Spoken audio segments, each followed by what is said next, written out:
Oh, it's so nice.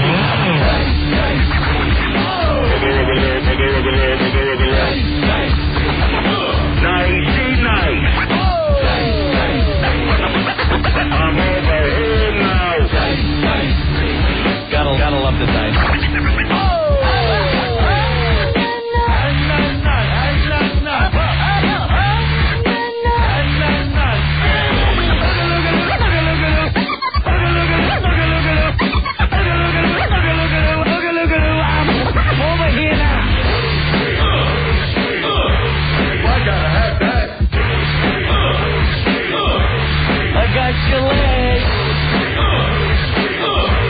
Okay, terrific. Don't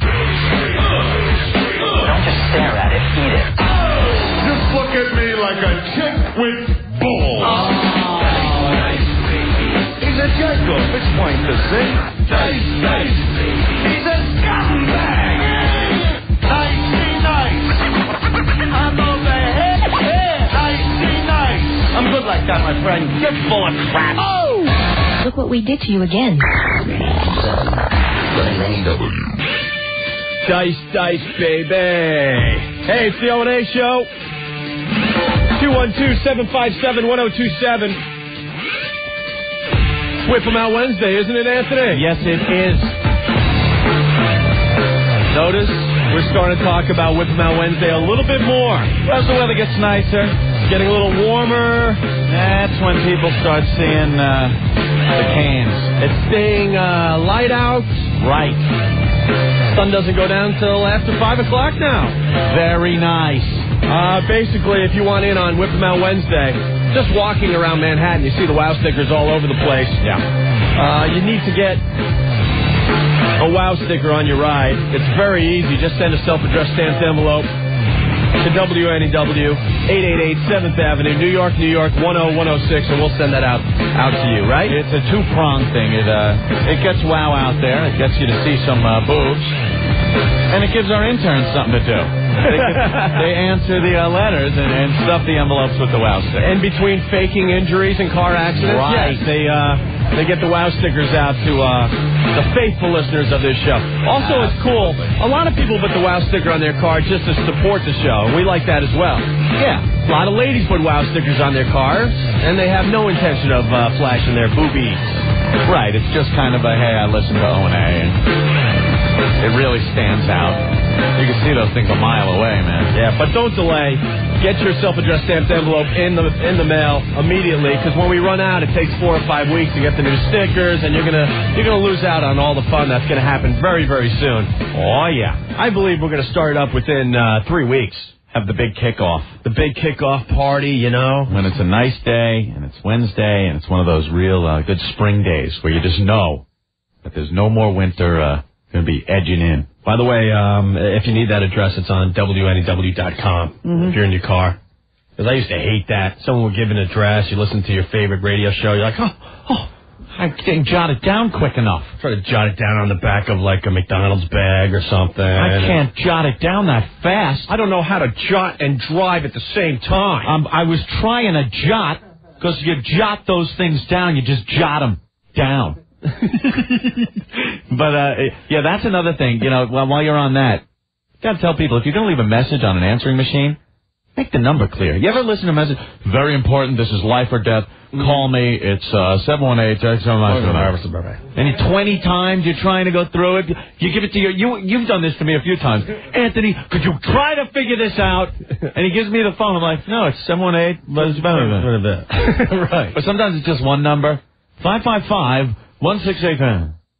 All right, 7-3. What was that? And how does that work? Because then if you're checking messages and you get a message from someone you could care less about, they give the number 5 times. 5 times. But the person you want to call back is always the one, like you just said, 973-572-28. So make that a little more clear. There you have it. Thank you. Speaking of Brian Regan, who we do so good on this show. Jot it down. You got to jot and drive. How do you jot and drive? I was jotting and trying to drive at the same time. Can't do 2 things at one time. The more you say that word jot, the more it just doesn't become a word anymore. When you repeat a word too long. Let's give that to Brian Regan. Jot. I can picture him on stage doing the whole routine on jotting. I'm just jotting. Drink, man. Come on, that's a good impression. I think a good one, right? Mm-hmm. Brian Regan coming back to town. Yeah. Maybe as soon as next week. He's always good. We're hearing things. We don't know where he's playing. We just know he's coming, and I think it's next week. And here's a guy that likes to party. I mean, who knew? Who knew? We had him on our show. Then he was playing Caroline's. We all go down to Caroline's. Well, you got... Okay, go ahead. I'm sorry. We see him do his show down there. Which, the point I want to make, if you've never seen Brian Regan, one of the funniest guys you'll ever see. Doesn't curse, no blue material, nothing. Just as clean as it gets. But when he's not on that stage or when he's off the radio, he's a sick ass. Oh, yeah. So we all come back here. He's not fooling anyone. And this was when Ron and Fez were doing the night show.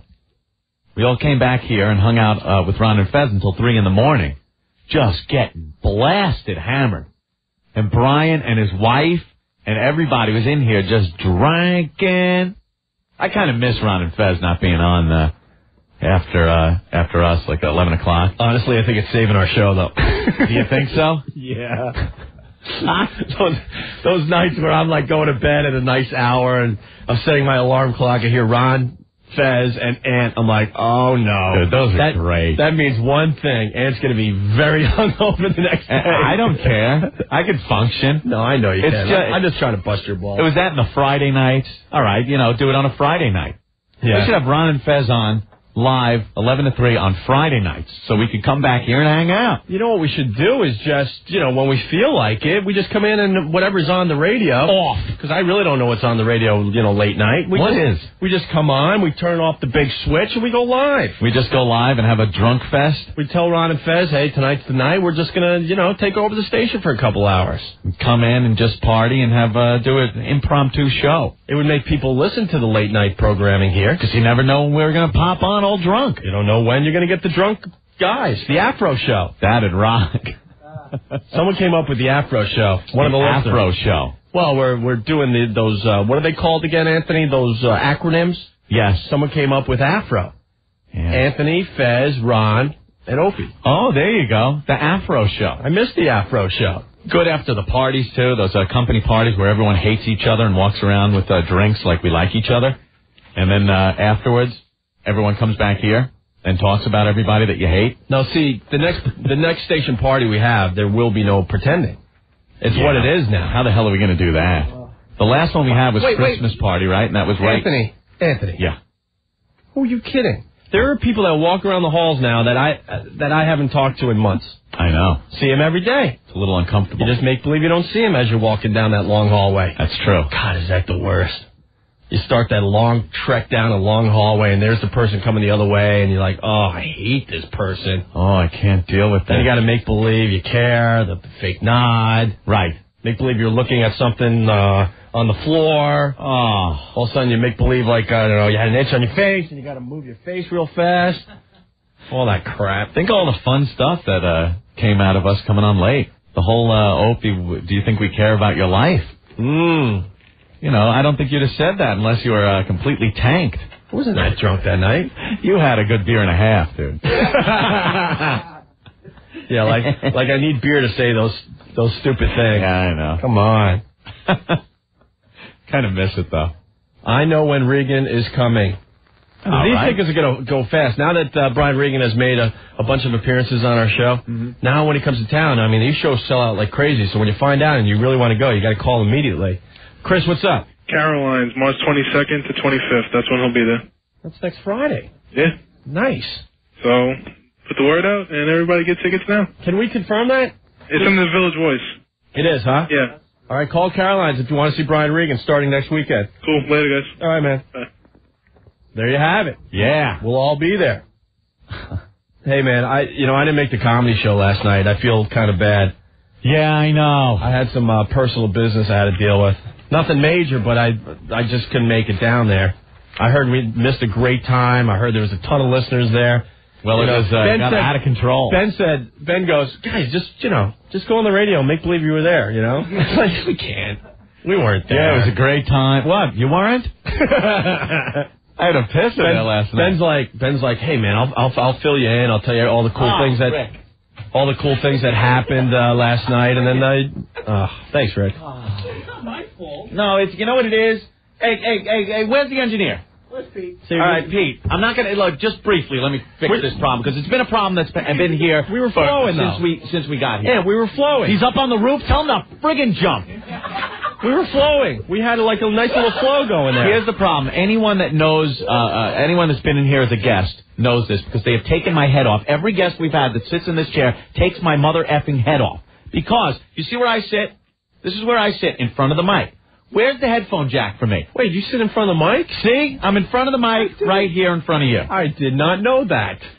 See where the headphone jack is? It's way over there. It is a good 4 feet away from me to my right. So it's in front of another the guest mic. Right. So now when the guest gets up, there's Pete. Or moves his chair, Let's and see how brave you are. You're going to yell at Pete. He's been here for 30 years. Pete. He needs your crap. Please, Pete. Look, he's not even going to come over. He's pissed at you. Pete, can I ask you a simple question? 20 feet. Simple question. Pete, you didn't have to deal with this stuff when Scott Muni was in charge, right? Well, Scott Muni had no problem. He was sitting right where you were. We had no problem. I don't care. He probably didn't use headphones. He can't hear. Pete, is there any reason? Pete, Anthony has an attitude, doesn't he? Yeah. He wouldn't fit in with the old crew here at NEW, would he? Well, the first year he was here, he was a nice guy. I don't know what's gotten him. See? It's the Opie influence. Went up all of a sudden. I was just happy to be anywhere, I swear to God. You're a Pete, prick. do you see a problem with my headphone jack? Do you see a problem? Just looking. No. No. It's more than 3 feet away from me, where the guests sit. Whenever they move their mic or move their legs, my head gets yanked away from the mic. I usually cover it. I usually don't say anything. You never know. That time Rick moved the chair and I almost fell off my chair. He almost ripped your ear right off. The first time that you registered a complaint about this? Do you believe this guy? Let him have it, Pete. There's a procedure we follow here. This is not, I don't know where you worked before. Oh, that's right. I forgot. It's Infinity. It should take a good year to get this taken care of. Yeah, we have a protocol. Okay. Hey, wait, look, when you have to adjust your headphone volume, what do you have to do? You see me. Look, I go over. You have to do that. Look at me. I just do this. All right, look what I do. I'll change my attitude. Watch how I do this. Watch. All right. Pete, okay, I apologize for jumping on you about this. And no, I haven't said anything in the past. Okay. So is there a way we can get this jack over there, put here, so it's plugged in right near me and no one pulls it out? Or when a guest sits there and goes to adjust their headphone volume because it's too low, they crank mine up full because they think it's theirs, and I blow my eardrum. And they keep turning it up because they're not hearing anything in their headphones. And I'm like, ah! That's funny. You know what I'll do? I'll move it on the other side so it'll be maybe about 2 feet closer. Pete, you think Anthony is asking for too much? Pete, over here would be great. If it was over here, I would love it. This is boring for everyone. It's just a little insight into what goes on here. What's up, Pete? Can you get it over here? Yeah. Pete, thank you, Pete. Well, I don't know when I can get. Oh, when he can get to it. When you're on the air. Put it on your list of projects to do. Put on about a 30-minute record or something. I'll come in here. A 30-minute. We don't do records anymore, Pete. Records. Put on the phonograph. We're doing an entertaining talk show for the tri-state area. I guess you haven't noticed yet. Put it on. He's laughing. Turn on the Victrola. Pete, when are you retiring? You know you would have retired if we didn't come to NEW, right?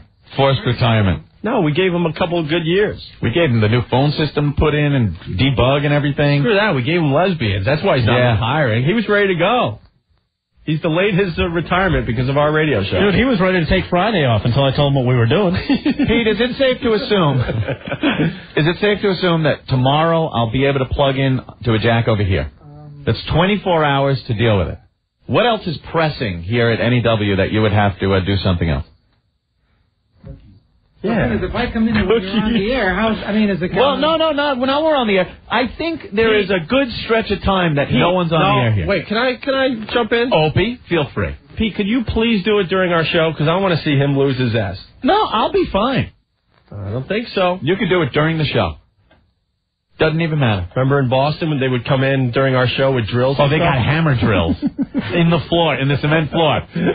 I swear to God, remember that? We would try to be entertaining, and these guys would come in with their drills. We do a break. Opie, we got a hot girl. We're going to put her on the blue tarp. And hello?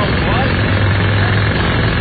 And they're really hot. And came in today to, could you shut up? We would lose our minds. But it would sound just like that. Yeah. You engineers, you have no clue when good Let's radio's go to the going phones. on. Oh, my God. Maybe I'll come in during the morning show. There you go. Do that. Ooh, is that a stab at our lovely morning show, Pete? Sports guys, morning. Are you jealous because you're not a sports guy?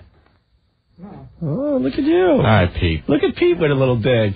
I'll see that it gets put on the list, okay? The lit. You know, this is never going to take care of. I mean, You got to get a PO approved. Yeah, PO. I asked for new lights in here. Well, lights are one thing. I No. could probably do this myself, but I'm sure there's some union Pete, things. explain it. Oh, wow, there are new light bulbs. I take that back. Look at that. All right, I'm going to take that back. I'm sorry. Thank you. He took care of my problem. There is an invention that will extend the length of a headphone cord called a headphone jack extender. Only $4 at Radio Shack. Vinny from Rosedale, tool ass CF douche. It's not the length of the cord. You didn't explain yourself. It's that the cord is plugged in so far away from me that it dips down, hits the floor, gets under the wheels of the chairs. The guests pull on it and adjust my volume because it's in front of their mic. Yeah, Anthony's, yes, his headset volume is not in front of him where it should be. Right. It's at another microphone, so the guests assume that's there. And Big Kev, shut up. I'm not a diva. DJ Diva. He goes, hey, diva. Jack off. Radio Diva. Are you going to be, WB11 doing a story on you soon, Ed? Well, there we go. The complaint has been lodged. You've seen it happen, though, right? I've seen dude, so many times I've seen it happen so many times it's frustrating because we'll be in the middle of a break and Aunt and I, on one of those rare occasions, we're flowing and next thing you know, my head gets pulled and I usually don't say anything. I try to keep things going. Or when the guest is turning up my volume, I have to lean over as they're talking and it's pretty much reaching into their crotch area because that's where the jack is. And they see me lunge over and start reaching. They're like, hey. Hey! Maybe Jimmy was onto something with those new promos yesterday. I guess so. That's right. All right, where were we? So we're talking about the comedy show that was at Town Hall last night. Yeah. Ben was there. Ben said it was awesome. Everyone was funny. Our listeners were out of control. Almost everyone. Almost everyone. You want to tell the story? I thought you've heard it 5 times. You don't want to hear it anymore. Yeah, when I came in, I wanted to hear what happened last night at the comedy show, and Ben starts telling me the story, and Opie goes, oh, I've heard it 5 times already. Once from a drunken Ben calling me from the show. No, Ben has a way of telling a story, like, over and over again when he's drunk. It's a good story. But it doesn't mean I don't enjoy the story. My cell phone rang, and I was, like, excited because I knew it was you with the story. I love when you call in the middle of the night with your stories. So now, you guys went. Stinky and I went. Earl went. Give us the overview of the story. How did everyone that is a part of our show do? They all killed, right? Lewis Black, unbelievable. We missed Adam. All new jokes and everything. Didn't hear anything. Who? Lewis Black? Went crazy. No, see, people should understand that. Lewis Black, when you go to see him, he's one of those comedians. His act is always changing. Topical. Because he's always doing topical, humor. Looked like he's going to have a heart attack. Ooh, it's topical. I heard Brewer killed. Oh, yeah. Great. Cool. We missed I Adam. heard did very well, though. Adam did well. Yes. From what we heard, yeah. And Janine Garofalo sucked. Yeah, she got heckled by one. All right, of the hold on. listeners. One, I'm hearing by a lot. Tracy, what's up? What's up, guys? Janine Garofalo, forget about it. Guys, it was a benefit. She comes out in, like, sweatpants, a big, like, sweatshirt, and like, sunglasses on. That's her act. Like, hey, She got this piece of paper. I was just walking by. I figured I'd stroll in. Well, some big fat guy from, like, up top in the balcony goes, like, you suck, you dyke, and you could hear, like, a pin drop, and everyone was By the way, I would bet a lot of money that Janine Garofalo is listening right now. If she had the balls, I think she does have. Call up the show. She didn't seem to give a rat's crap. Oh, yeah, that's her whole gimmick. Her whole gimmick, and that's why we don't like her, because it's like, I never seen her before. Your callers call up, and they're like, oh, she sucks. It's dude. like, oh, I'm too cool. I just woke up. I haven't had time to shower. And, oh, by the way, I hope you don't mind. I'm working on new material. You're not working on new material. She's been doing that for how long? We've been goofing about how long she's been doing it. Did she have her little notepad on the little stool like we said she would have? She had more of like a paper. Oh, some paper. She's not even the notepad anymore. Now she's jotting it down on the way to the venue. Yeah, like she's jotting down new jokes at the coffee shop. Such a comedy genius. I'm going to try this one that I just wrote 2 hours ago. No, you wrote that years ago. Who are you kidding? What are you trying to do? And I heard, again, that like there wasn't one laugh out of her act. Not at all. Not one laugh. I mean, what business do you have being on stage as a comedian if you're not going to comede? She spent 5 minutes telling us how her new glasses aren't sunglasses, so don't think of her as a cool comic that wears sunglasses. They're just tinted. But there was no joke at the end of it. She just was telling people this, and everyone was like, okay. So I guess Ben swears that Janine Garofalo backstage bumped into him on purpose. Oh, yeah. Well, here's the deal. He saw it. I was thinking. Ben, go through the whole thing of why that happened and the person next to you. What happened was we had gone up and seen Lewis. We had gone upstairs, watched Lewis, and then we went downstairs again because Janine was coming on. We were like, she sucks. We'll go down. So there's a monitor there. There's a bar down there. So we'll go down and have some drinks. So we're sitting there. There's a monitor, and Stinky and Big Kev and Keith were just like, she sucks. That FNC, this and that. And I'm sitting there looking. There's a guy sitting right next to Stinky, and he kind of looks like he's getting pissed at the time when we're saying this. So I'm finally, I pull him aside. I pull Stinky aside. I go, maybe we should shut up. Maybe that's like our manager or whatever. So then when we went back up to see Brewer, we saw her, say to Brewer, oh, my God, or whatever. I got heckled. And she comes down, and that same guy tells her, points her out. At that point, I'm just standing there. She comes over and, crashes into me. I just say excuse me because I'm a gentleman. She bumped you, man. She bumped me. She's a little midget. She's about this tall with her sunglasses on and just bumped into me. Dude, you should have popped her. I should have. That'd been funny. Now, we don't hit girls. Speak for yourself. Saw the whole thing. It was like she chest bumped him, like the guys doing football. Yeah. Hard. All right, listen. It's very obvious. It's very obvious to us that we don't like her act. But was the crowd digging her act? No, not at all, huh? I don't think so. Yeah, it was like crickets, dude. All right, let's go to Monique. Monique, what's up? Hey guys. Hey. The guy was sitting 2 seats away from him, young guy. So when she kept saying she couldn't see who it was, he stood up and he was waving his hat like, yeah, what about it, Then after a while, security came in halfway through her act and was waiting for somebody to yell out something else. But he was yelling to other people, shut up, sit down, you dumb F, and this and that, Do you know what that guy looked like? Yeah, young kid. Wait, hold on, because we might have him on the line here. Steve, what's going on? Hey, what's up? All night. Hey. What's going on? Were you the guy heckling Janine Garofalo last night? Oh, yeah, definitely. Monique, is this the guy, you think? Yeah. I had on a Yankee hat. Exactly. A gray shirt. A gray Nike shirt. Yeah. Now, what made you get up and let her know how you felt about the act? Oh, she was terrible, so I was just like, you suck, get off stage. And she heard me because the whole crowd was silent. Nobody was doing anything.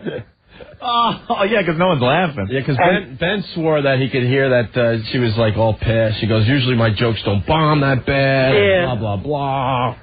She was saying, I haven't been this heckled since 1986. That's where our material's from. Dude, she was terrible. Hey, Monique, you should have been on that stage last night. See, she got one laugh right there, Monique. You'd have been ahead. All right. Well, thank you, Monique. All right, then. Thanks, Steve. No doubt. Later, guys. All right.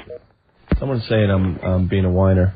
Why? I don't think I'm whining today. I mean, I do whine, but Janet? Yeah, Opie, you're like a little bitch. All you do is whine. What? Whine. Hold on. I'll give you a chance. What am I whining about today? What's this reference to? Call the WB. Maybe they'll give you an interview. You jealous of the chick? What's your problem? What? You heard me. Janet. What's your problem? And then you're going to dump out Janet. on that, right? No, I'm not dumping out. I'll explain it if you shut your trap. I wasn't doing a jab at the radio chick. We were talking about radio divas, and WB11 or one of those stations did a whole thing on radio divas. You're full of crap. No, now he explains it. He explains himself, and you're still saying he's full of crap. Janet, that's exactly where it came from. Did you see the WB do the thing on the radio divas? No, I didn't. Oh, well, they did something. They did something on about 5 stations. Janet. They had 5 different radio divas. Janet, I just explained myself. And you still think it's a jab at the radio chick. It wasn't. That's all you do is jab at her. That's all you do. Earlier in the show, I jabbed at her, but you didn't even catch that one because you're so stupid. Because your mother. Oh, Cause mother your mother. jokes. Cause your mother. Your mother's in the nut house. And Jen, why are you listening? Don't dump out. Don't dump out. No one's dumping anything except dumping a big hot load all over your maw. And Janet, if we're such whiners, why do you listen to us every day? Yeah. I didn't happen to change. That just happened to. Yeah, that old hang up twat. That old gag doesn't work anymore. I hate that old gag, Anthony. Yeah. You know, I usually don't listen to you guys, but I was reaching for my coffee and my elbow hit the, I just happened to hit it. The second set of presets, which was a miracle in itself, and I came upon your wretched radio show. The third C of the day fell out of my mouth and hit the radio, and all of a sudden, and the one that fell out of my A hit the tuning dial, and you guys are on. And I never knew you could spell mother M-A-W-V-A. I couldn't turn the dial because my hands were so lubed up with man gunk. You effing whore. All right, we got to give Janine, equal rights here. Joe? Yeah. You thought Janine was good last night? Yeah, I did, actually. All right, I cool. think the problem was, you had two guys right before that killed. I mean, Lewis Black was awesome, and then she shows up with her pace, and it just killed it. Of course it did. How is that defender, though? No, her material was good. She was good. Just in the course of the guys she was around. Joe. I mean, Kevin Meaney was awesome. Lewis Black was phenomenal. Hey, can I ask you something about Kevin Meaney? Sure. Did he change his act? No, he doesn't have to. Oh, no, same act since 1983. Dude, he doesn't have to. I'm just same exact act from 1983. I've seen it my entire life. And you know what? There's nothing wrong with that because he does make me laugh, but that whole thing about listening to the Black Magic Woman, is it? Yeah. Black Magic Woman in his room, his mom yelling. Meg and Jack's son. We're big pants people. That's not right. That's not right. I mean, come on. That's funny, though. It was great. No, it was great. I'm not trashing him for that. I'm just asking if he changed his act. See, if you're going to do the same act, it better be funny. He sung funny. a song with Sinatra, it was hysterical. Is he still doing the bit, We Are the World? He does that whole... No. He finally dropped that out, okay. I guess. Where he imitates all the voices and stuff. Oh, I just saw him recently do that at Caroline. How's that bit go? I forgot, because I saw it literally 10 years ago. He's singing We Are the World, and he does it as every other character. Did he do that last night? No, he didn't. He did it. But He does the Bruce thing, and he makes the faces. He mouths it to the real We Are the World song. Which was really But he funny. does it better than they do, so you can't even knock him for it. He makes the faces. We are the world. He's got the big contorted Bruce face. All right, funny. It's like watching an old movie, though, an old comedy that you've seen 1,000 times, and you still laugh when it's on because it's exactly. It's funny material. Joe, let me put it this way. We're not big fans of Janine Garofalo, but I've noticed. I listen enough to know that. But you know what? She continues to do stand-up, and people are hiring her, so whatever. You know what I mean? But like I said, it wasn't that her material was bad. I think in the course of that show, she didn't fit. I mean, whoever put her in that slot was... up their ass. I've seen a bunch of comics come home up in Boston, and she never seems to fit in. Maybe if I just saw her. Well, I saw her HBO special, and I laughed for the whole hour. I hate that fakeness of like, look, I didn't have time to get ready for this, and I'm working on it. Even like you said, it's her bit, it's her gimmick. I know, but I don't know. I just don't. I'm just not into it. And that's fair. I mean, just because we don't like she her. needs 10 minutes to get the audience onto her speed, to slow down to that speed. Yeah, but and at 10 minutes, she was done. But people don't have time for that. Who they have needs lives, that? you know? Like I said, I don't think she was right for that show. Yeah. Farrar came out and killed. What's his name? David Tell? Yeah. Came out, was another great bit. Everybody, even the host, was like quick and sharp and fast. You put your eye out. With her pace, I don't know why she was even on that show. Mm-hmm. You'll put an eye out with that thing. All right, Joe. That's not right. All right, thank you, Joe. Thank God, you're awesome. Keep it up. All right. Rich Voss is on. Does Rich have anything for the show? He wants to talk to you, though. Oh, okay. If he has anything, put him on hold, all right? Did Big Kev really try to steal Janine Garofalo's book? These sickos, I don't know where I went. I come back, and they have it all planned out how they're going to do it. I swear to God. How the hell is Kevin going to run fast enough? Really? That is true. We learned that last night. They're going to lower him down on cables like a Mission Impossible? How was they going to do it? Slowly lowering Kev down. Look at the stress on those cables. Hopefully it'll hold and he'll be able to grab the book. Oh! Oh, he fell right through the How stage. High were you guys that you're planning on stealing Janine Garofalo's joke book? What the hell is wrong with you guys? But how great was And Big Kev is going to be your wingman. I actually heard them talking about this morning. Like, yeah, Kevin was so psyched he was going to grab it and run. But if anyone is going to steal the book and run and have a chance of getting away, it would be Stink or Ben, not Big Kev. Yeah. You go through it, it's just like...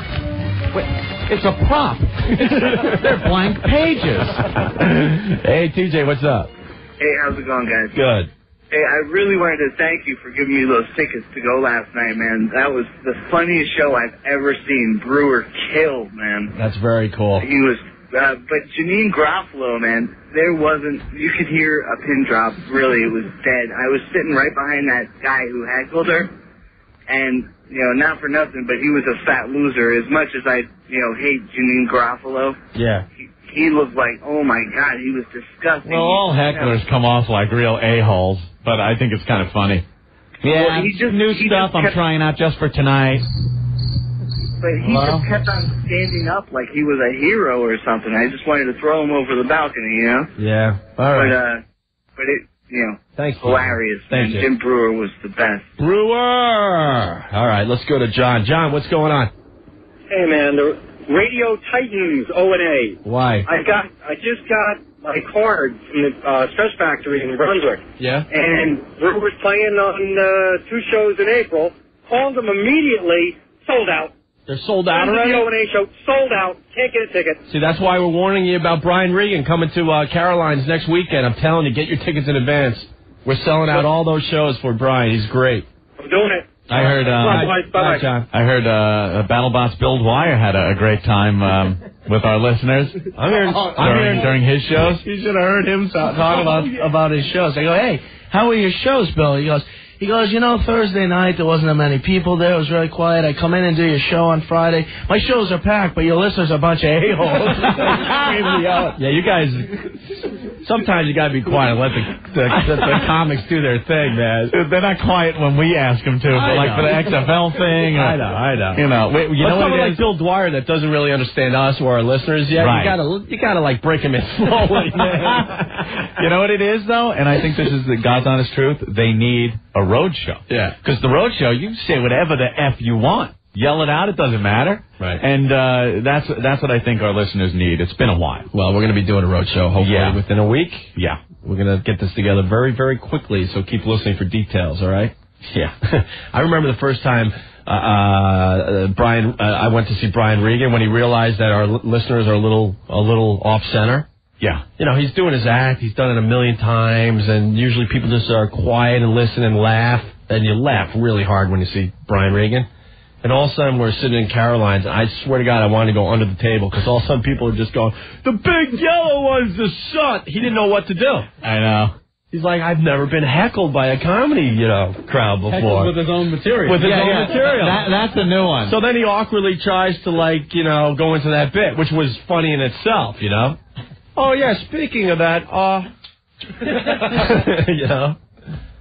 What's Rich Voss got today? Rich. Yeah. Hey, buddy. What's up? Who's this? It's O&A. Hey, what's happening? What's up? What was that, the business boss, before you realized it's us? Yeah, who is this? Yeah. Oh, it's Opie and Anthony. Hey, now I'm the zany Rich. No, I didn't even... am I on the air? Yeah. What are you... I'm in No, the we office. stopped the show to take your call. Oh, yeah. Wait, Ben's got something on Rich? No, I don't know how Rich walks out of comedy clubs alive, because I then went and saw Rich. I went downtown and caught Rich. You were friggin' insane on stage, dude. With the black stuff and the Irish chick. Well, you know, I got to do what I got to do to get by. But I'm surprised you even realized what was going on. Were you shooting beer into your arm? That's our Ben. Oh, my God. Hey, Rich, you see him in that state, the first person he calls when he leaves these places is me. Why? And then tells me the same story before. Ben, I understand. I got all the details. Thank you. To bail him out. That's why he called. He's the best, man. He is. All right. It was great. It was great. I heard the other show went great last night. Yeah. It's a good foundation, too. Cool. Yeah. So why did they put me on the air? Oh, I don't know. All right, we'll put you back on hold. I have nothing to say anymore. I have nothing today. I am through. I am nothing, man. I'm hanging out with a great guest. That's what Well, you're going to Amsterdam soon, right? I'm going to Amsterdam next week.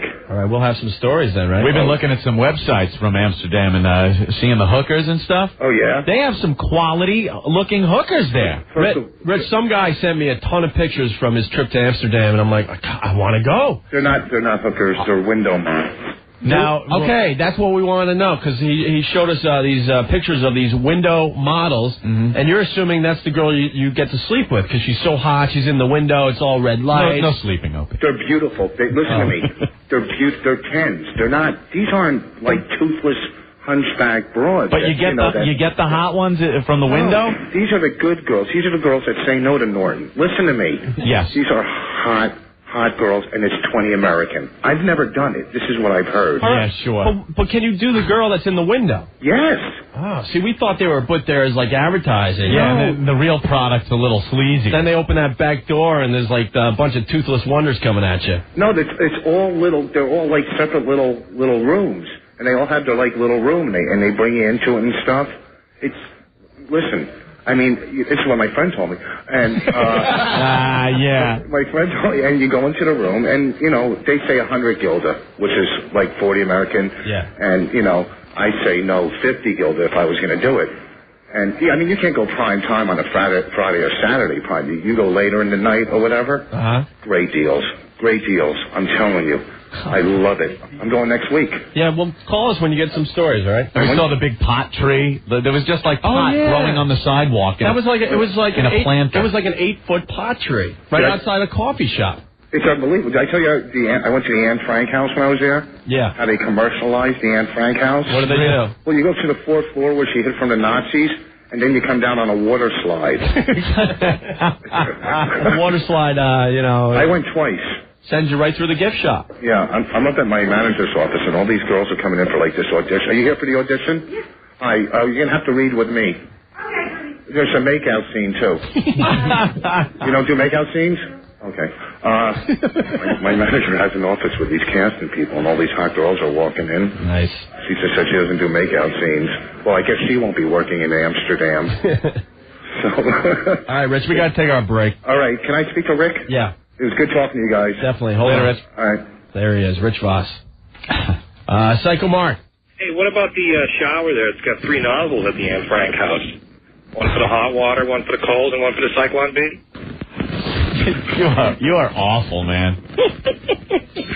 No, I was going to say, Ben called me 75 times last night, hammered out of his mind.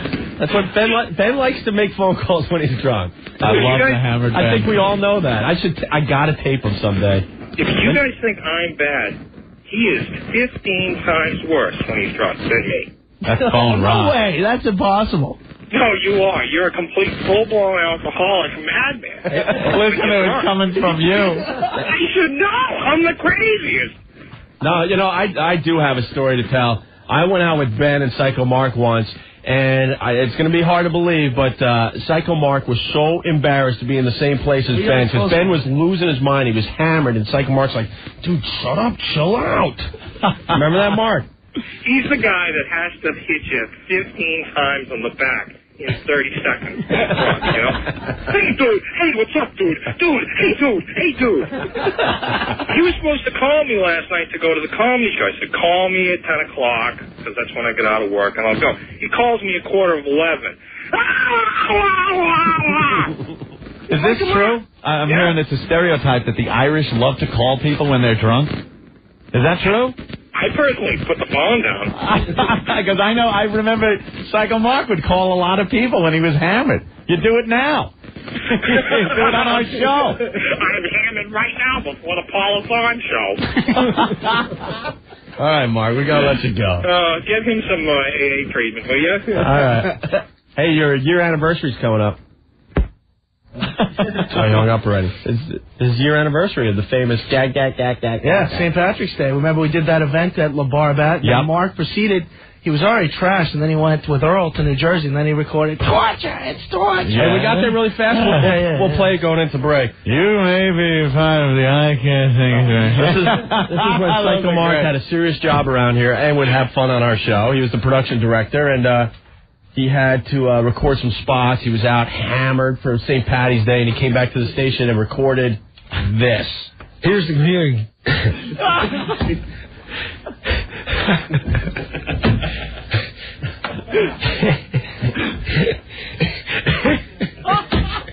Oh, Carl, please. Can you expect me to read this? I can't read this.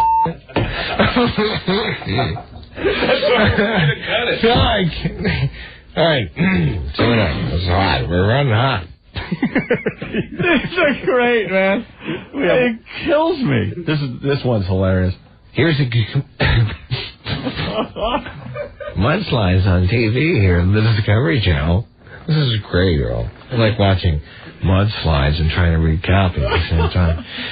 Here's the community calendar on 102.7 WNEW. You may have what it takes to cure someone of blindness. Pledge to be an eye donor, and you may someone leave the gift of sight to someone who can't see. God, F you, this is torture. Absolutely torture. Torture! It's torture! Get! 50 caliber! Look at that bell! Holy And that's where that came from. Torture is torture and gag right there, back to back. It all happened. Two legendary soundbites. That is classic. You made someone have the gift of the sight thing. He rolls. All right, we got to take our first break. We got to get Stockbroker Dave on the phone. The Dow is just... It's a meltdown. Oh, my God, it's a massacre. We got to talk to Dave, see how our boys are doing on the floor this week. So they're hurting. And also, Anthony? Yeah. Details on... You have people wondering, we haven't brought this up. Musical dildo chairs. Right. Details next. Opie.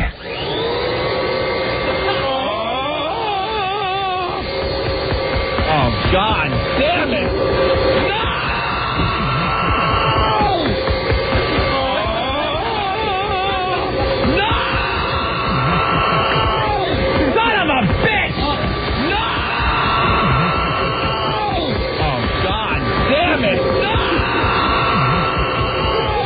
Turn it off! Turn it off!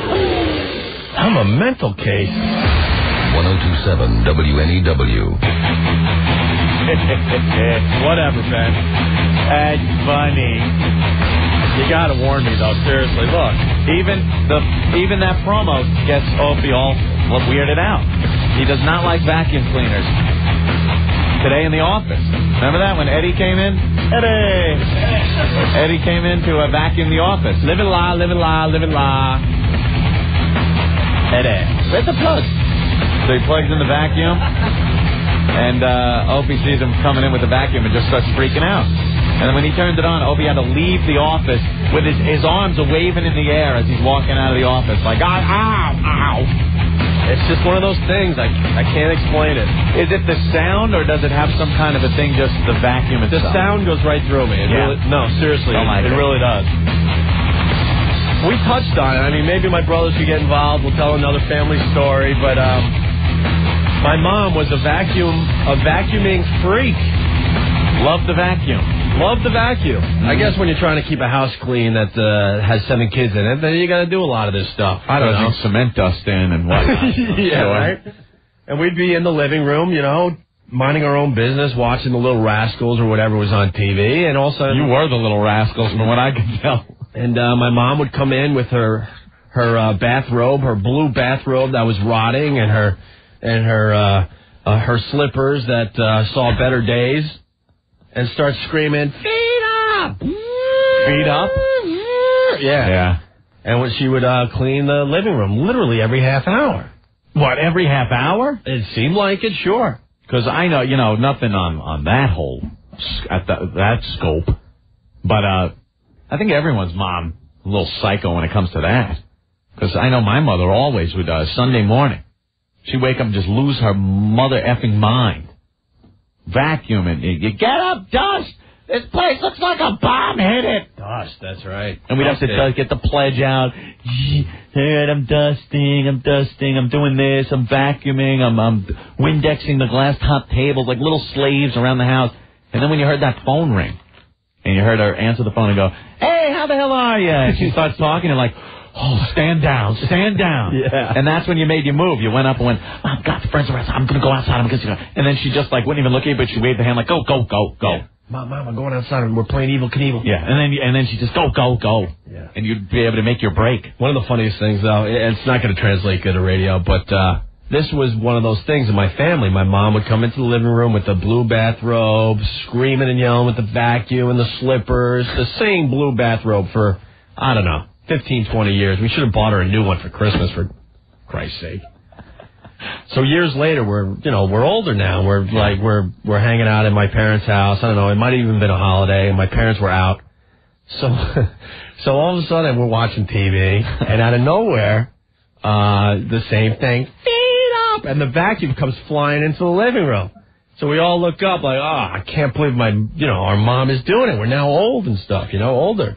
It's my brother Brett, dressed in the ratty blue bathrobe. He's put on the bathrobe too. Oh, yeah. Make it complete. Oh, this was right out of Psycho. It was a Norman Bates moment. My brother dressed up like my mom in her ratty bathrobe and the slippers and had the vacuum going, imitating my mom's voice. It's a classic to this day. Were you laughing or horrified? Well, at first we were, horrified. We're like, oh, God damn. When is she going to when is she going to give up on this vacuuming thing, But then when we turned and realized it was my brother doing a really good impression of my mom, it was hilarious. Hilarious. Yeah, I don't know what it is, because it was always that Sunday. Be sitting there trying to get through the 18 hours of Wonderama Sunday morning, and she would just finally wake up. Go, oh, brother, hear it. You'd hear it stirring, You'd hear that she was awake. The door shuts. She goes in the bathroom. The door shuts. And you're like, getting all stressed out. Here it comes. Here it comes. She walks in. What is that? Your place looks like a wreck. What, are you living in a hovel?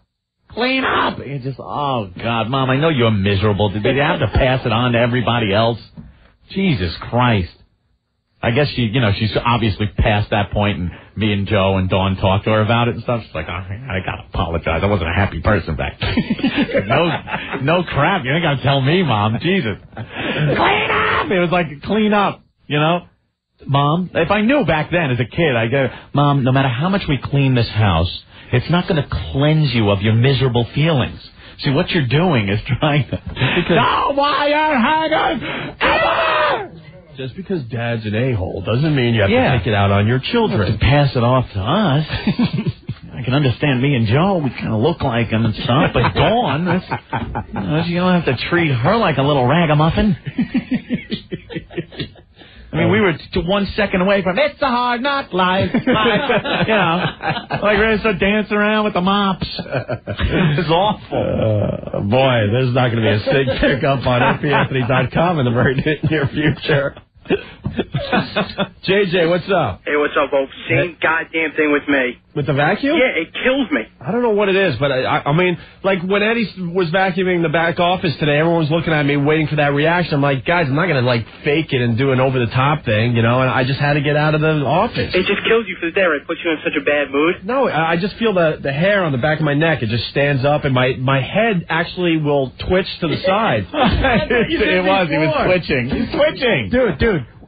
All of a sudden, just before he hit that liner, Ben looks at me and he goes, and he just points to you, Opie. He goes, watch. And I look, and all of a sudden, all you hear is, and I see your head just twitch and almost like you got stuck on your shoulder with your head. It was hilarious. So, JJ, you don't like the vacuum either, huh? No, it kills me. And my mom's same way. It's just a blue one now. But do you know why?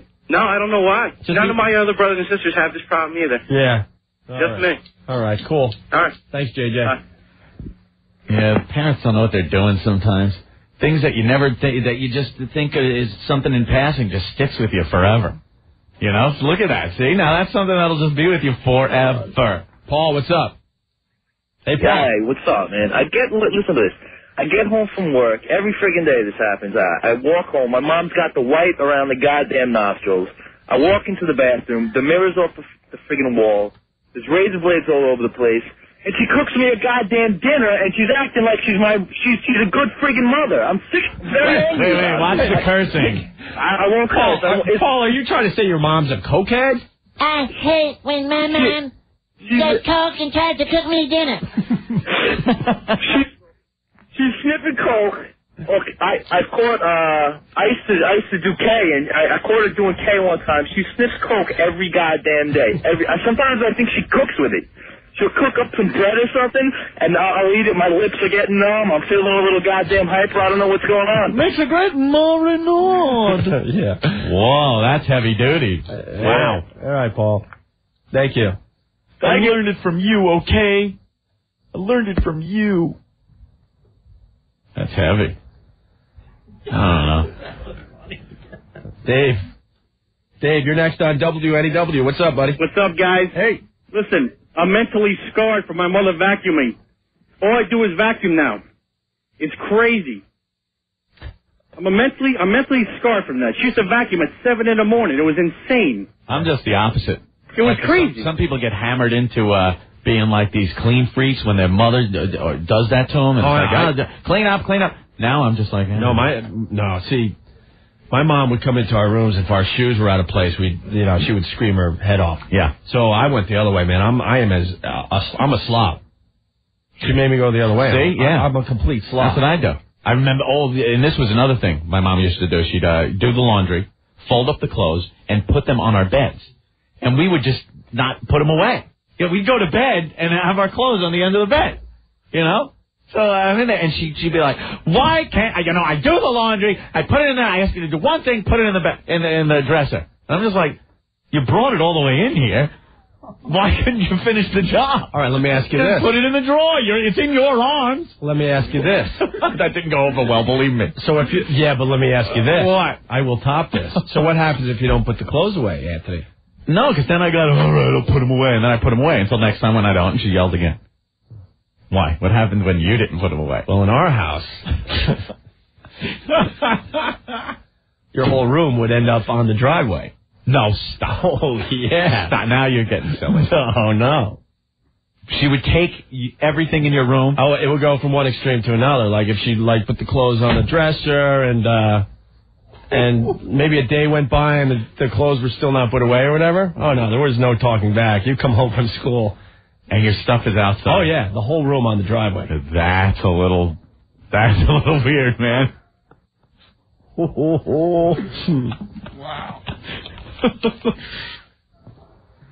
All right. And then once we just got old enough, it all became silly.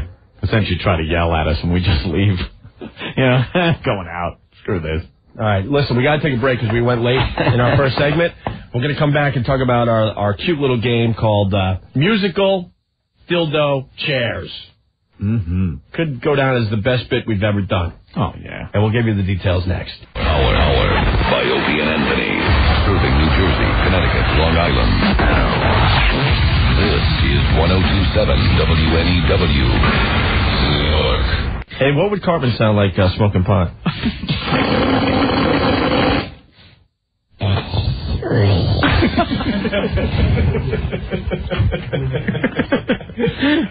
You guys, I'm so relaxed right now.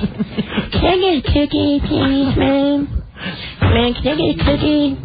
I want a scooter pie. Man, can I get some pancake and surprise? Sweet. Everything looks so colorful. Look, you guys. Costa Rican prostitutes. I'm so high. I feel like I'm floating.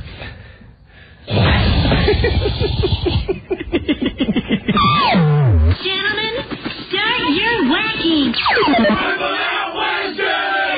Are you matching me naked? Overload. Pleasure overload. Oh, it just makes me tingle. Oscar, what's up? Hey, what's up there, buddy? We still talking about mothers, right? Yeah, the last guy was talking about his mom being a coke whore. His mom being a coke whore. Well, mine's not quite that bad. Well, maybe it is. My mom's been in and out of institutions my whole goddamn life, blah, blah, blah, blah, blah. I wake up last night, right? I'm a little bit thirsty. It's the middle of the goddamn night. I walk past, the family computer. It ain't me, because I don't use the goddamn thing. Wide open. I see some guy's man junk staring at me. I walk downstairs a little bit. My mom's sitting on the goddamn couch, smoking cigarettes, watching the Home Shopping Network, naked. Butt naked. My mother this is. She's a freaking screw loose. I don't know what the hell to do with her. Naked moms and coke-whore moms. Oh, God, you don't want to see that. Say what? No, I see that. Never mind. You ever see your mom naked? Never. I've seen my mom naked, unfortunately. I saw my mom's boobie once. Oh. Yeah, believe me, I saw a lot more than that last night. Let me tell you. Kutchog Motorhead. Kutchog Motorhead. What happened, Opie? Shut up. You're done. We were staying at the Kutchog Motorhead while our house was being rebuilt. This is in the late 70s. Mom bent over to change, I think, my brother's diaper, and there it was. Boo! Oh, what'd you do? Was it nice? My mom's stack. It's a little weird. Did you look away really quick, or did you keep staring? I guess the answer would be, you look away real fast, but no, you're like, oh my God, that's mom's boob. Oh, no. Dude. That's awful. What about our huge freaking hooters, huh? That's not very right. Well, what do? It's right there. Can't make believe you didn't see it. You should just look away as quickly as possible and bury it deep down somewhere inside. Is she happy with her large boobs? Dr. Smith? That's horrible. Did it affect you? Nah. Didn't feel all creeped out? No, because it wasn't like she was displaying it for me. It was just one of those things, She had her bathrobe on or her nightie, and it was there when she bent over. It wasn't like, hey, son, check this out. Oh. Then, yeah, I would be disturbed. Stockbroker Dave. David. Hey, boys. Hey, what's up? Not the much. Tired. Oh, look at you. I've never heard you like this. Long effing day. You're beaten. Beat. What's the final stats on the market today? Nothing blows. NASDAQ below 2,000? NASDAQ, 1972. It was 5,000 a year ago. 1972. They had that 5,000 party. It lasted for a minute. It's below 2,000 now. Dow below 10,000. It's first time in 2 years. 99.73. What do you say, recession? It blows. We ain't cursing. Wait, don't curse. Dave, I've never heard you like this. I understand. It's horrible. How much would you say you dropped today? 6 figures. You lost 6 figures just 6 like figures today. It's just this week, not today. This week. That was weird, a little echo thing. Who are the big losers? Basically, tech suck. Telecommunications suck. The brokerages are getting killed. Everything. Listen, everything. I'm looking at the screen. Everything is red. He sounds Dave, destroyed. we've known you for a long time. We've never heard you like this before. I checked my stocks. I'm like, oh look, I'm surviving. They didn't go down too much today. And then I realized, wait a minute, these stocks can't go down any further. No. You can't go below zero. Yeah, exactly. You can't go below zero. Who am I kidding? These things. Have we found a bottom? Not even close. There's no panic selling yet. That's the thing that scares me. Like every day, it's 1.2 billion. You got to see over 2 billion shares trade. When you see that, that's the bottom. Yeah. But it's not that big. It's orderly selling, which is the thing that's annoying. Everyone's just getting out. I came in today. I was listening to I saw the futures. Everything was down. I figured it was going to be down 600 on 2-point-something billion today. Who's going to get it over? Hey, Mike is saying you don't know nothing. Dow was below 10,000 in October. Tell Mike to suck my. Oh, this could be good. Hold on. You can tell him yourself. Mike. Yo. Hey, you're on with Stockbroker Dave. Hey, I hope you're not investing other people's money. Why, what's the problem?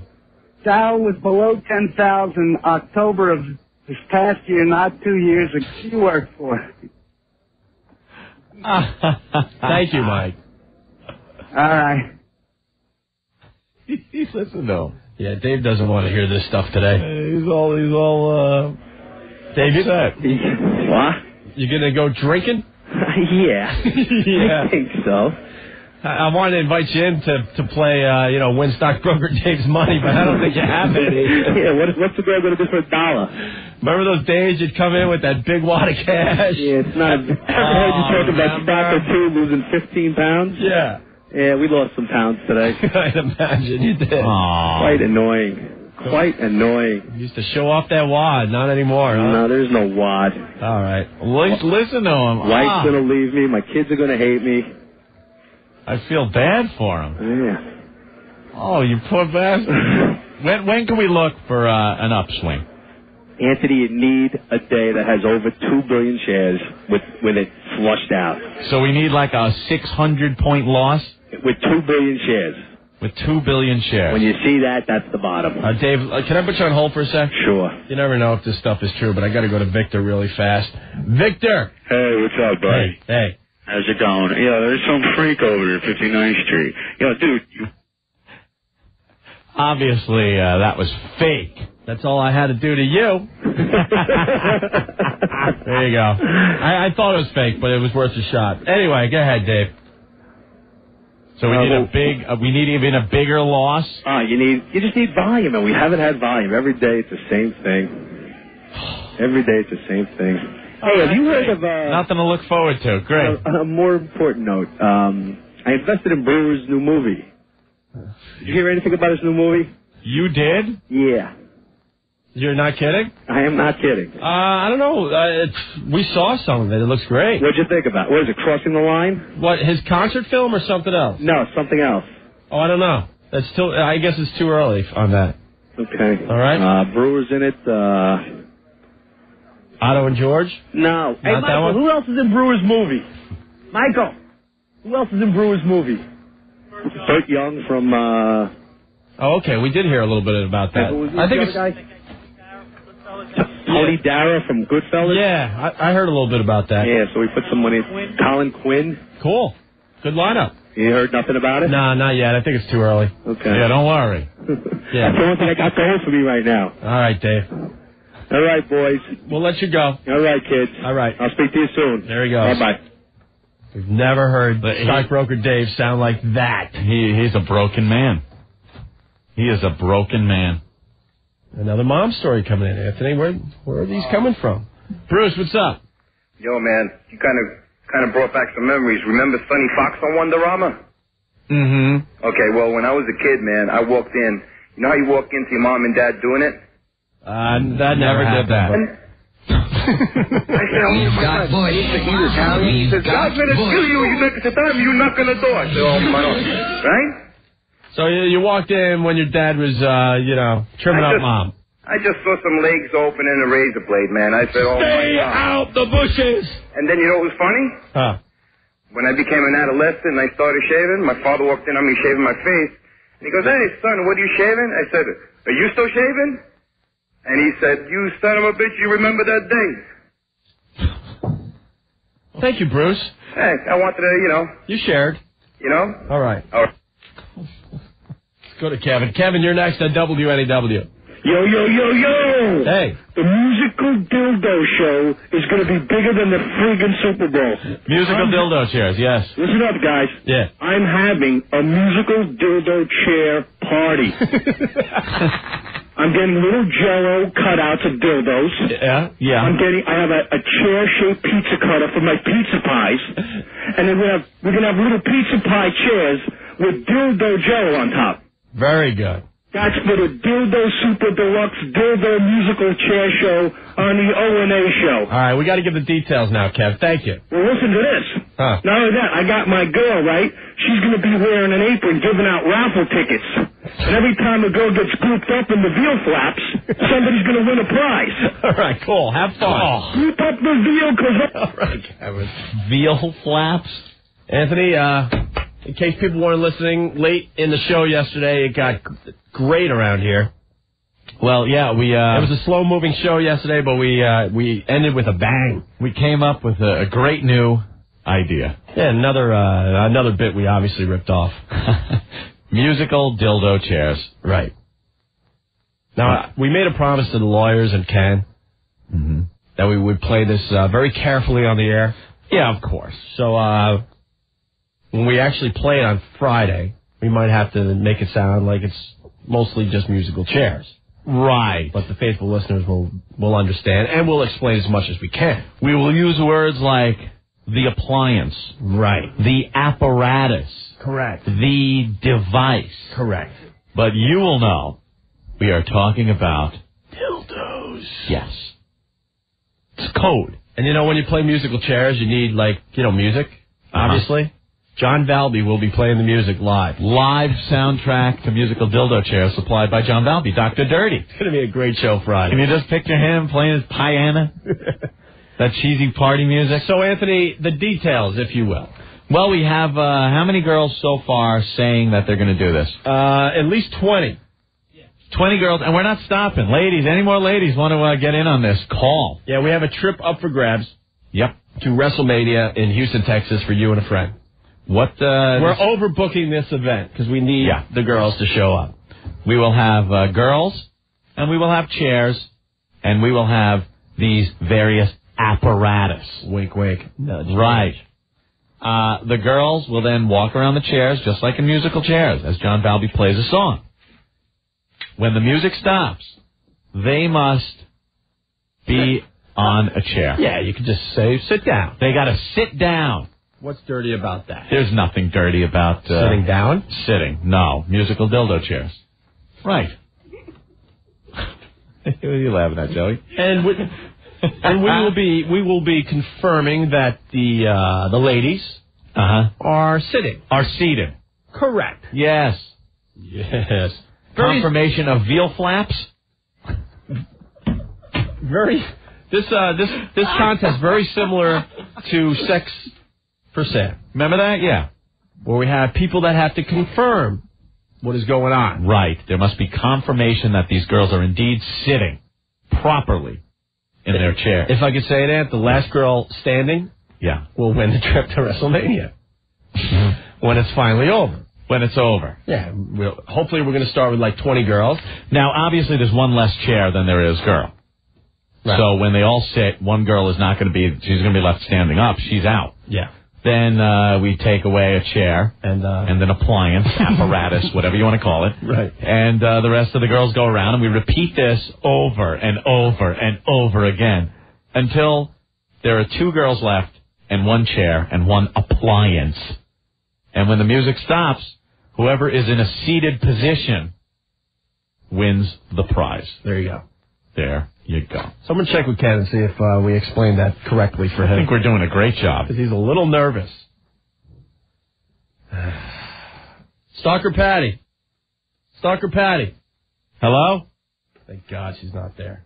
I want to come in for the contest. That's what she was going to say. Can I be here for the contest? It's going to be great. I'll just think about Opie. God. She can make something that is so hot. Just horrid. Just horrid. Horrid. All right. Jack, what's going on? Are you going to keep score with Stalker Patty's nipple hairs? Yeah. Listen, anybody find the fish yet?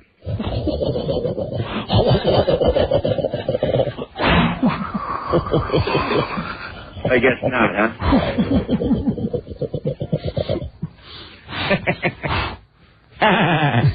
Hang up on him. I don't know what he means. Ouch. Oops. What fish? Okay, we got to take a break. Anthony, remember Chuck Farnham? Who could forget Chuck? He's our freaky guy contact out there in California. He does things that are just out there. You might remember him punching girls' boobs. Yeah. Because she asked for it. She wanted it. Well, that was her fetish. And he sells various jewelry made out of human finger bones, and will sell you a bracelet made out of your own pubic hair that you mail to him, and he fashions into a nice little bracelet. Just some of the stories he has told on our show. He unloaded on his cat. That's right. He's got some new stories to tell. New stuff for Easter. Easter treats. With Chuck Farnham next. Rip 'em out Wednesday. Oh, man. Fun bags galore. Wow, wow, wow, wow, wow, wow, wow, wow, wow. 1027 WNEW. Hey, what's up? This is Gino. And this is Richard, and we're from the band Filter. And you're listening to our friends Opie and Anthony on 1027 WNEW.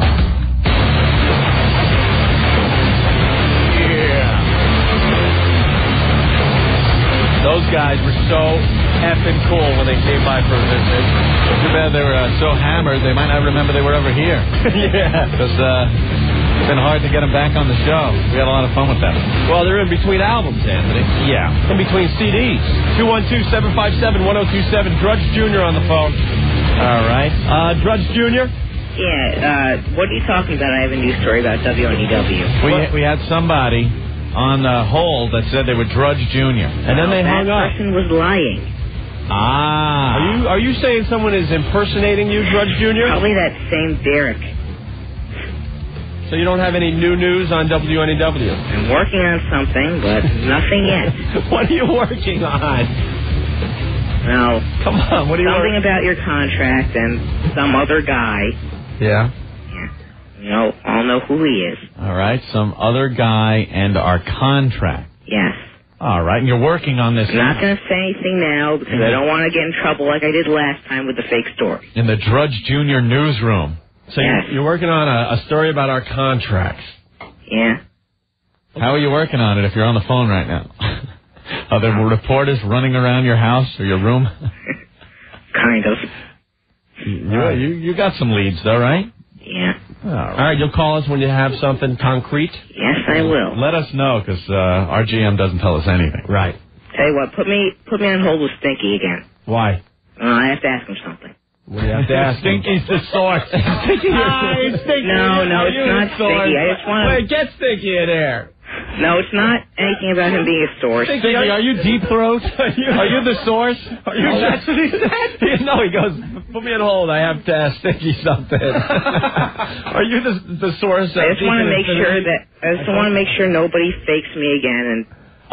code word. Oh, you're going to give a little code word. Yeah. Nice. Look, you are smart. Not bad for a 13-year-old kid. But the thing was, it was him that called before. It was the same voice. No, it wasn't me. All right. It wasn't me. I haven't called up at all today. All right. An impression. Any other stories you're working on besides us? Not really. Nothing, huh? Mm-hmm. No controversies at your school? No, not really. All right, hold on. There he goes. Christina, what's going on? Hello? Hold on. Hello? I'm Little Tom Brokaw from Little NBC Nightly News. I'm just reporting, he's my hero, Tom Brokaw is my hero, and I had the same list that he has, so I figured I'd follow in his footsteps as Little Tom Brokaw. Hello, Little Tom Brokaw, Little NBC Nightly Little News. Breaking story. Opie and Anthony's contract, they will sign for somewhere between $2 and $200 trillion. Tom Brokaw, Little NBC, Little Nightly, Little News, Little. Can you say, Why'd you say little with this list? Can you say Achille Laura? Achille Laura. No, see, I can't say it just like my hero, Tom Brokaw. It's me, Little Tom Brokaw, signing off. New character born on the show today. Christina, what's up? Hey, what's up? Hey. I'm coming in for the Best Ass Contest tomorrow. All right. Yes. Yeah, the Best Ass Contest continues. We have a trip to give away to Las Vegas thanks to Gear Magazine. Also want to thank Horny Goatweed for sponsoring the Best Ass Contest, and you'll be here tomorrow. Definitely. I have a job interview at Meyer, Brown & Platt, and then I'm walking right over. All right, cool. We'll see you tomorrow. Well for me, but I think when her mom got the bill. I'm assuming, though, you don't have just normal phone sex with these ladies. Well, There's some kind of twisted angle to your phone sex. Well, yeah, I like to go the extra mile. Yeah? You know. You want to explain a little, or? I don't think we can. All right. You're not hacking anybody up in these... No. But they like it. They all seem to have a good time whenever, I mean, it doesn't happen often, but when it does happen, they always come back until their phone bill reaches about $7 or $8.50 a month, and then they go away. All right. There you go. So what's going on? Well, I was down in Vegas. For the porn awards? Because I love the Vegas. Yeah. Yeah, Vegas, you fit right in there. We're giving away a trip to Vegas. Really? As part of our Best Ass contest. Wow. And where are people staying? Do we know? Vegas. Vegas? It's on the strip somewhere? Not in Las. It's Vegas. Just Vegas? I was both Las and Vegas. I spent the better part of 4 days with a dwarf. With a dwarf? A dwarf chick or a dwarf guy? Dwarf guy. Uh-oh. All right, John. What were you doing? Hold on. Let me strap in here. Yeah, get your belts on, people. Because I don't put anything past you, because you once said you like going out and picking up transvestites and having them crank it right next to you in the passenger seat. Is that wrong? Just to check it out. By the way, well, you know, one should experience everything. You don't have to get completely into it to experience it. Chuck backs up all his stories, by the way. All right, I got pictures. So you were in Vegas and you spent the better of 4 days with a dwarf. With a dwarf. Well, see, here's how it started. When I was a kid, way back when, I grew up with this guy by the name of Bobby Emmett, and he was twin dwarfs. Okay, him and his brother dwarfs. Right, and we were, you know, I'm from Montana, so it was kind of a cowboy thing. We used to go to cowboy bars together at night, and Bobby wouldn't spend more than about was on. Chicks would take him out to their car and do amazing things with him. I, of course, watched through the window. Chicks digging the little people. Of course. Okay. So, I knew that this was going on, and it was a good thing. So now I get to Vegas. First thing I run into, I'm at the porn show. First thing I run into, dwarf. And sure enough, right there in the middle of the show floor, he's doing it. You're watching a dwarf doing it? Oh, yeah. Clearly doing it. I mean, not kind of doing it, really doing it. And I took pictures. You have pictures of this dwarf having sex? In front of everybody? In front of everyone. Well, you know, there was a couple hundred people. He was having sex with a porn star? No, he was having sex with anybody who wanted to. Wait a minute. Come on. Guys, girls, didn't matter? Yeah, it did not matter at all. And I'm thinking, this is going to be a hell of a week. Right? I mean, understatement. Okay. So I introduced myself. Hey, I'm Chuck. I'm weird. I'm Chuck. Oh, nice to meet you. I really liked your work. And he's like, really? Nobody ever told me that before. And so we kind of struck up a little friendship, and he was staying over to Mirage. And so we went over there. He goes, you know, come on up, you know, blah, blah, blah. And I'm like, sure, fine, no problem. And I get up there. The little monkey has got chicks coming in and guys coming in all night long. Crawling up my little body. Was it Gary Coleman? What? Was this Gary Coleman? No, Come on, be honest. Was he a black guy, a white guy? No, he was a white guy, but he had the little short stubby arms. Okay. And the really big head. That's a dwarf. That's a dwarf. That's a dwarf, right? Yeah, sure. Not a midget, that's a dwarf. That's a dwarf, yeah. Okay. Was he hung? About 8 inches. All right. I mean, it was, all right, so it was the strangest looking thing I've ever seen. And I'm down there with my nephew and some other people, right? Uh-huh. And my nephew'd never really spent any time around me before. Oh, that's great. You take your nephew. How old is your nephew? He's 22. Oh, okay. So my nephew's sitting there. You're all in the dwarf's hotel room, right? And girls and guys coming and going to have Coming sex. and going, and my nephew's like, does this happen often?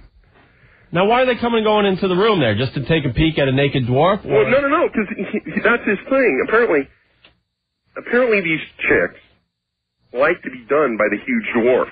All right. Huge meaning, yeah. Huge meaning, you know. Yeah, go. So they go you in and me there together kind of thing. and get done by this dwarf. Dwarf, while their, like, boyfriends and husbands watch. What the?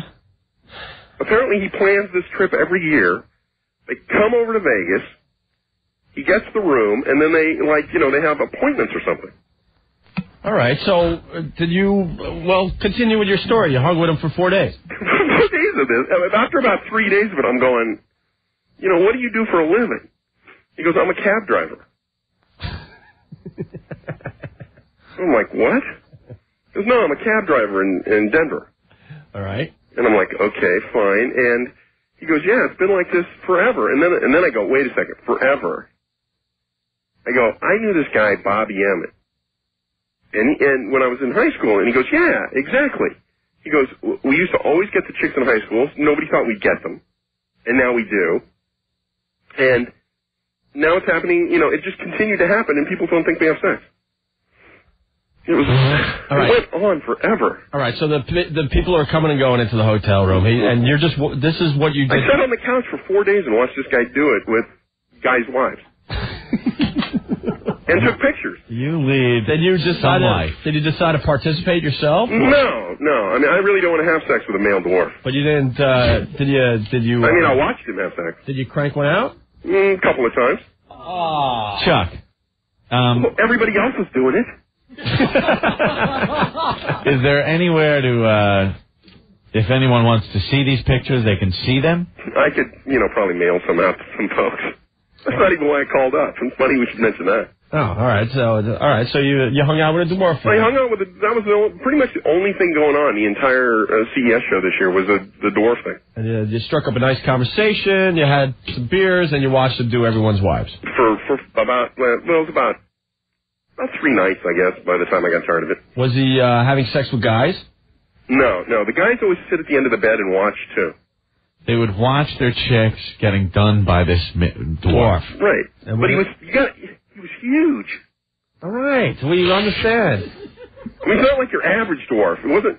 This guy looked like a small tripod. I'm sure he looks extra huge because he has the small body. Well, he has the kind of proportional body, but the small legs and small arms. Right. Big head. Maybe he was just using a leg. Could have been. And he had a fake leg next to it, and you thought it was his junk. Well, it's weird. Have you ever seen a dwarf do it? No. I can't say I have. They kind of lean into it. Because it's too high for them.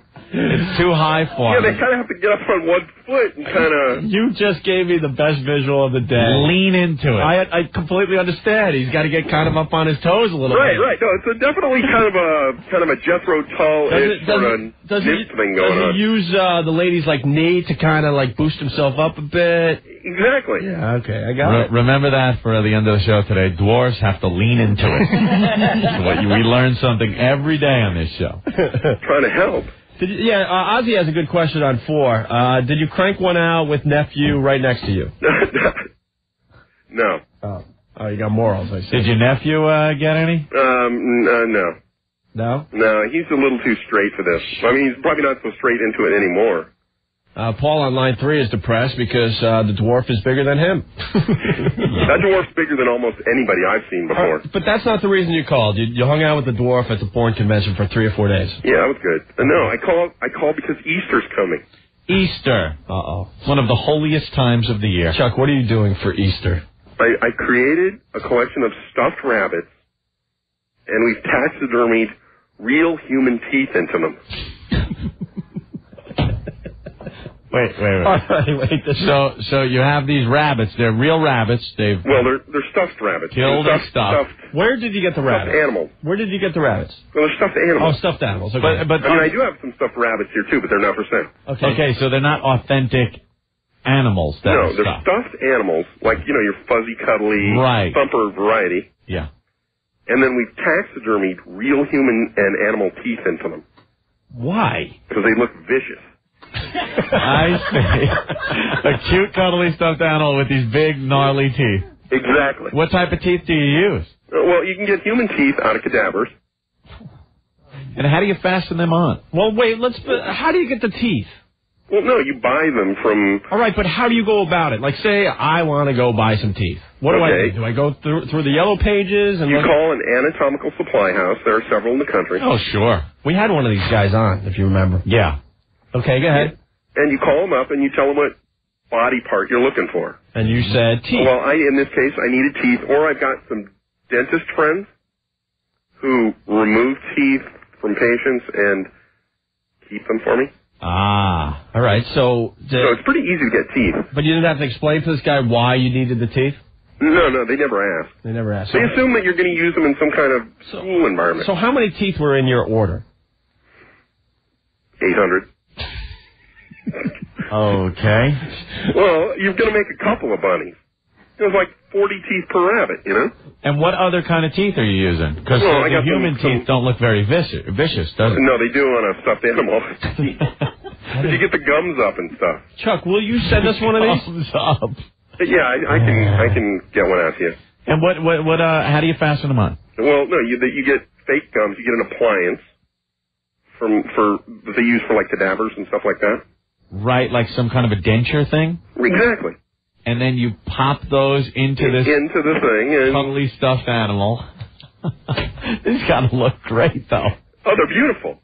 They really are. And then what do you make it so they look like they're growling up on the sides like a dog growling, so you see the gums and the teeth. Sounds like you've already seen it. Do you have a picture on a website or anything? No, I got to do that. See, if you want to go into business, all you would have to do is give out the website address if you want to see a picture of these rabbits, and then you sell 1 million of them. That's what I need. Yeah, I need more trouble. Now, a lot of people want to know how to get these rabbits. You're not going to screw our listeners, right? No, I never have yet. Well, you're right. There was the phone sex. He won't screw us. He'll just sit there and crank it. You act like that's the wrong thing to do. All right, so how could they get the rabbits? You can, email me, chuck69@AOL.com. I'll dig out the dwarf photos. Okay. Well, you got to send the photos so we can put them up on our websites. We'll link you. Now, do you use fangs from yeah, there are fangs on some of them. Fangs on some of them. Oh, these things look good, man. Those got to look really cool with the No, fangs. they're nice. They're nice, yeah. Chuck, how did you come up with this? Well, I was sitting around. Well, I've got a jackalope in the living room. Yeah. The old jackalope. Yeah. That old gag. And the jackrabbit with are they not real? Oh, are they not real? I remember being a kid and we were driving out west and we'd stop at these places out west and my father would be like, "Hey, there's a jackalope. I just saw one running across the street. Did you see him? Oh, they're all over out here." And you go in the souvenir shops and they're hanging on the wall. They're jackrabbits and they're stuffed. And what they did was they put the antlers on them. So it looks like these rabbits are running around with antlers. So me and my brother, like dopes, are looking around for jackalopes hopping around outside. Until you realize there's no such thing as a goddamn jackalope. Mine looks great in the living room. They do look cool. Chuck, any final thoughts? You gave us so much today. I don't know. I'm just glad that the baby slept through this whole thing. Yeah, I know. It's scary to think that you're a father, but... Dad. A dad. I thought he was talking about his date. Is that what you're calling the dwarf? It could be. So, yeah, no, like I said, I'm just happy little Paco slept through this and, Anything else coming up in the future with Chuck Farnham? I don't think Any so. new inventions? I think, there's the rabbits, and then I think I'm straight to the 4th of July. Yeah. All right. Some kind of explosives thing, I think. Of course. What else? And you guys really need to come out for a visit. Oh, yeah, I'm there. You could stay at the house. That's okay. The serial killers will be calling. It'll be fun. Name some of the things that are in your house again. This is classic. He collects everything. From here, I got that Discovery Channel show? Yeah. With the mastodon? Yes. I got some of the hair off the mastodon. Come on. Off a woolly mammoth? Yeah, I got it right here. How'd you get that? Right. I called those guys up and begged. And they said, all right. Then They probably clipped some of their pubes. Here you go. Maybe. I got a piece of Adolf Hitler's car. Hitler's car? Yeah. What piece? It's part of the seat. The seat. Oh, wow. Where he sat? I got part of the beam from that was holding up the floor from the 7th floor of the Texas School Book Depository. How'd you get that? I stole that. You carved it out? Yeah. Okay. They'll let you wander around in there if you look like you're not, completely an idiot. You look like an idiot, though. Yeah, I've got JFK, Elvis, Marilyn Monroe, George Washington, and Abraham Lincoln's hair. Mm-hmm. Hair, really? Hair. Well, how can you prove it's their hair? Well, I paid a lot of money for it. I assume that the lineage is correct. Okay. Steak knife signed by John Wayne Bobbitt here. Cute.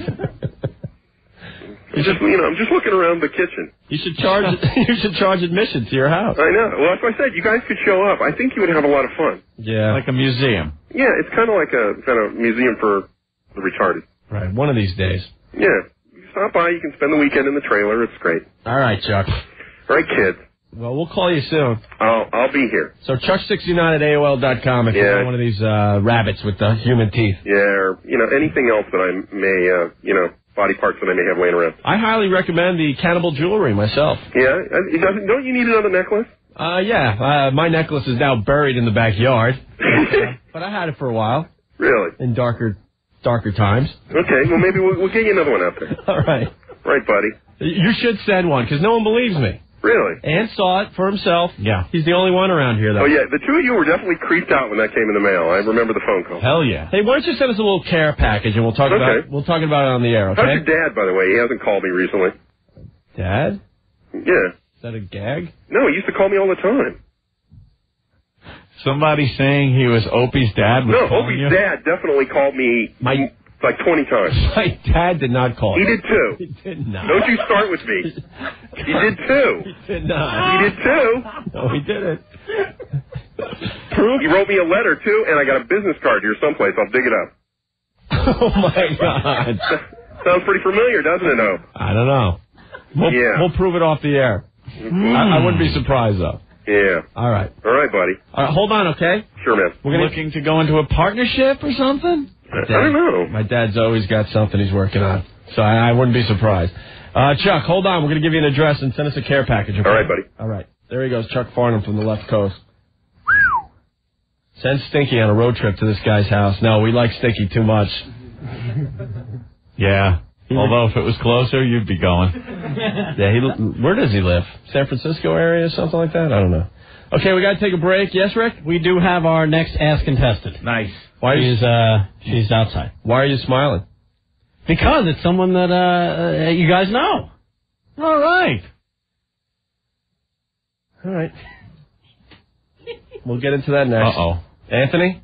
What? I have an announcement to make. What? Exactly 48 hours from right now, our musical chair game will begin. Musical dildo chairs. 48 hours and counting. Someone has to make a clock somewhere. Clock. Oh, okay. I said clock. I know I've had a cold the last few days. We're but getting I didn't say the clock. We're getting the dildo. Clock. I thought you said something else. Okay. All right. And no, my dad's not a dwarf, Pete. By the way, don't miss the biggest event in sports entertainment. One unforgettable night, WrestleMania 17. Oh, I thought you meant musical dildo chick. Well, of course, Anthony. 48 hours and counting. April 1st, call your Cablevision representative to order the biggest pay-per-view event of the year. Ask Contest continues next. Boobs, the world's universal language. Opie and Anthony, your linguistic experts. Whip 'em out Wednesday. Hour by Opie and Anthony. Owned by Infinity Broadcasting. This is 102.7 WNEW. We have someone checking in from Ottawa, Canada. Syndication Underground, Anthony. Canada. Zedric. Another phrase teen doesn't improve. Teen dwarf sex. Nah. Although, why not? Amy, what's going on? Hey, boys. I just want to change the name of your musical chair game. Less than 48 hours, by the way. You sound like our GM. Why? I hear that. I think it should be musical dildos. Well, musical dildo chairs. Just musical dildos. No, because that sounds like a singing dildo. No, it sounds like musical chairs with dildos. Well, you leave the naming to us. Yes. Will do, boys. Take care. If someone comes up with a better name, we'll take it, but that's not it, Amy. All right, cool. All right. You just bring down your veal flaps. By the way, all the ladies that said they're in on this contest, we will be calling you tomorrow to confirm. Okay? Dan from Hoboken checking in. Hey, what was that? A dig on the sports guys? You're such a whiner, Opie. I check out the sports guys. Sports guys! One of two shows I check out at WNEW. 212-757-1027. I should remind people that Jeff from Survivor 2 is checking in at 5:30, I think. Is he the gay guy? I'm asking. Sure. Gotta ask. How else are you gonna find out? Odds-on favorite that he's the gay guy. It could be the black guy, Nick, or Mad Dog that was kicked off already, but she swears she's not gay. Got kicked off, Maggie. But supposedly one of the guys from Survivor 2 admitted they were gay on camera, and they decided to edit that out of the program. Usually if someone's admitting they're gay, everyone knows anyway. Everyone knows it. So we'll see if he'll answer that question today. Yeah. And we'll take your questions for Jeff from Survivor, too, okay? Help us out with the interview. We've done like 5 of these. It's the same whole thing. All right, Best Ass Contest. Continuing. Our latest contestant is outside the studio. Girls, we have a trip to Vegas up for grabs. Girls, come on down. That's all you got to do. Come on down here. We take a picture of your ass. Goes up on the website. And we pick our finalists. And then the listeners vote for their favorite ass to win the Best Ass Contest on the Opie and Anthony Show. And then you win a trip to Las Vegas. Thank you, Gear Magazine, for the trip. So it's easy. And thank you, Pinnacle Horny Goatweed, for sponsoring the Best Ass Contest. It's open. You don't have to call. You don't have to do anything but show up. Let's bring in our next contestant. This is our third contestant. This is a little strange because usually when we're ready to bring in a contestant, everyone's all happy and all psyched and jovial. Yeah, I thought this was like a really good thing, bring her in and freak you guys out. And then I just remembered I got to take the pictures.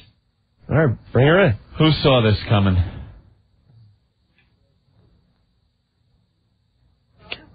Oh, my God. Here we go.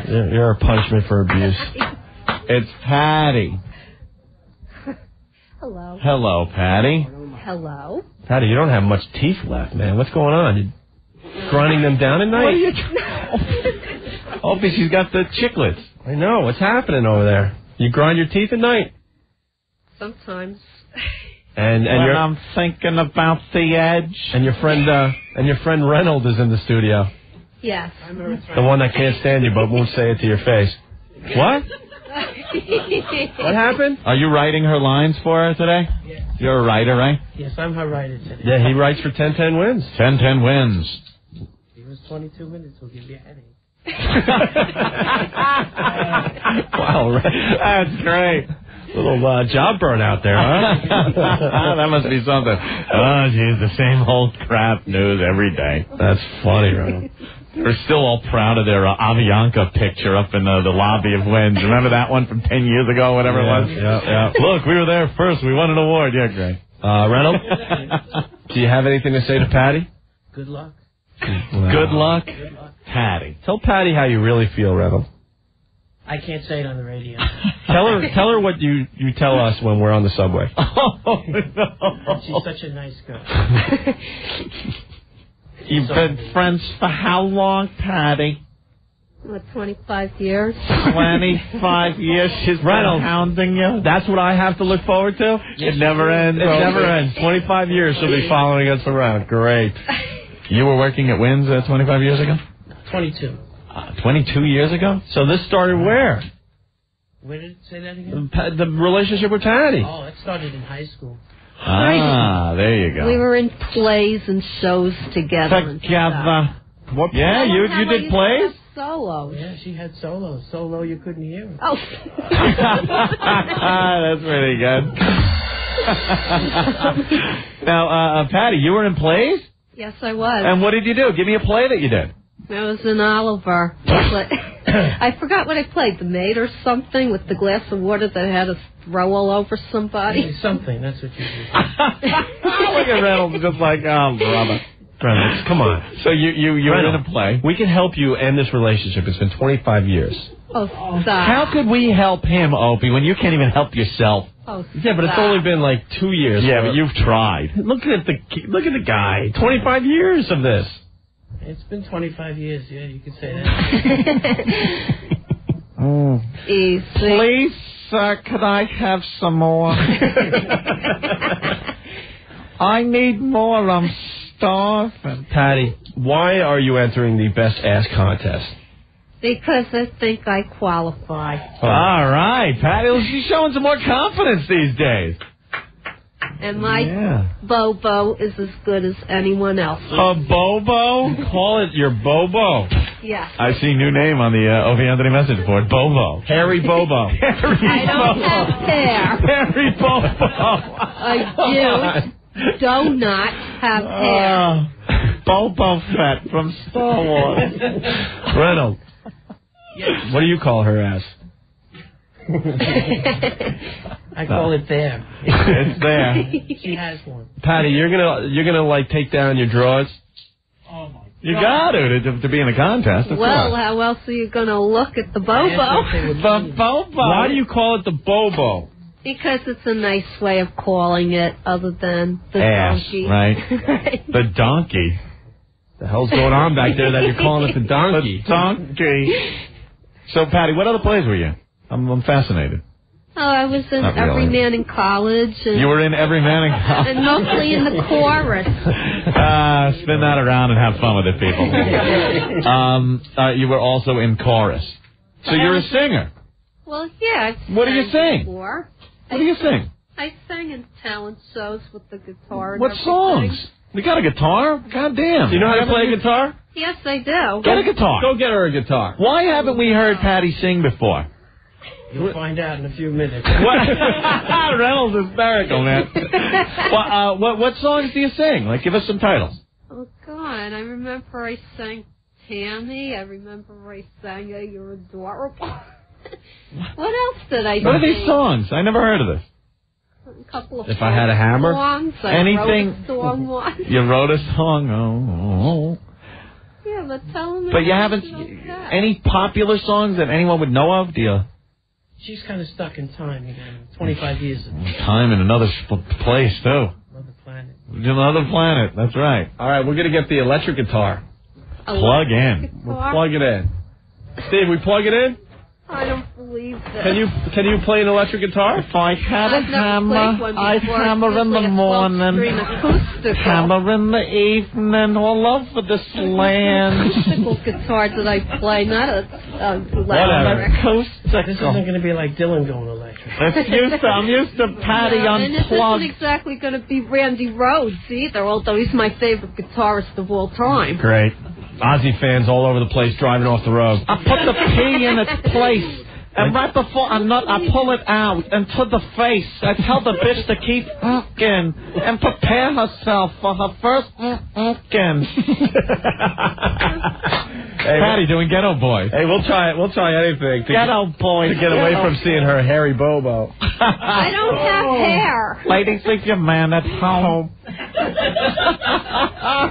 Here, crank up that PA. See, it's showtime at the Apollo. That's a little louder, Earl. Nice. Steve, we're jamming. Wait, Steve. You want clean? You want to? No, I want to hear Steve just jam for a sec. He was jamming before. Yeah, good. All right. Nice. Got some feedback, Patty. Oh, was that Patty singing? I couldn't tell the difference. Never mind. Never mind. That was her. Yeah. I don't play like that. I play acoustical. Of course you do. Steve plays like that. All right. Acoustical. Not acoustic. All right, put the guitar on. I haven't. No, I want you to know I haven't. Whatever. Randy Rhoads is one of your favorite. Let's hear a little picking. Strapping it on. There you go. Put the strap over your I haven't played a guitar excuse for shoulders. in years, though. It's Patty Rock. Here she goes. All right. I haven't touched the guitar in like years. Well, you haven't touched the song either. My name is Patty. I live on the second floor. I'm upstairs from you. Can I borrow food? I'm broke. Patty, put the strap around. It's like around your arm. But I haven't touched the guitar You in 2 years. know, Patty, if you turn the lights down just right and you squint a little bit, you look just like Lisa Loeb. I do not. You're right, you know. I am changing my glasses in a couple weeks, though. Oh, that'll make all the difference. Thank you. Okay, all right. What are you going to sing for us, Stalker Patty? I don't know what to say. All right, let's. How about some something you know? Go ahead. Play some U2. You know any U2? You see, I'm the type that's got to have words in front of me. I can't memorize to save my life. What do you know how to sing? Just play anything you know right now and sing us a little We'll waste number. some time, Patty. Come on. Sing us a little tune. Go ahead. What should Oh, that's attractive. Here we go.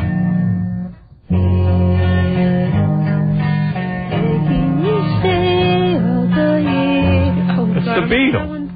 No, go. You're doing great. I was enjoying. You're doing great. Come on, Patty. Patty, you were doing good. Let's go. From the top. All right. Oh. Yeah.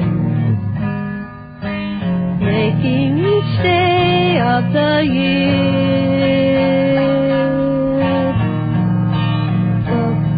Thinking how good. I don't even remember the tune. Oh, you could do it. This is so good. Hello, John Lennon here from the grave. I'm spinning so fast because somebody put a little oil in my casket before I burn up. One more try. Maybe try another song. Another song. You know a lot of Beatles. Come on. Play us some Beatles. I'm trying to think.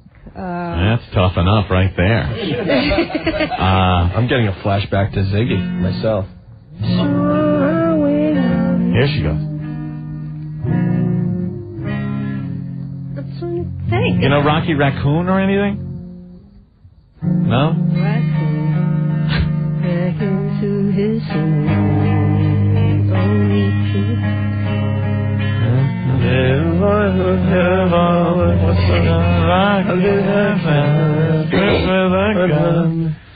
Shoot on the legs of his rifle. His rifle, it seems, have broken. His dreams of stealing the girl of his fancy. Steve, what's going on? Hey, guys. Hey. The name was McGill, and I'm starving and can't pay the rent. Hey, Patty. Patty. I'm so embarrassed. Oh, poor Patty. No. Hey, Patty, I was wondering what your stance on Napster is. There's nothing wrong with Napster. People don't mind if you copy their stuff. I will die if Stalker Patty ends up on Napster. That'll be great. All right. George Peterson, that's sport. All right, thanks. Patty, loosen up. Give us one more try, because I really want to get a song out of you here. It's either that or we got to check out the Bobo. Yeah. It's off. Hey, who turned the guitar off? That's too bad. It's refusing to be played by her. It's got like a breaker in it. Oh, is there something down there? There you go. One song. That's nice. I'll go 50s. All right, fine. Anything. Go 50s. Those are easy to remember. It's just like heaven being here with you. You're like an angel, too good to be true. But after all, I love you, I do. Angel baby, my angel baby, it's just like heaven being here with you. You're like an angel, too good to be true.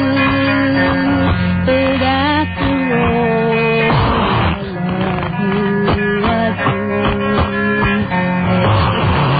Angel baby, my angel baby.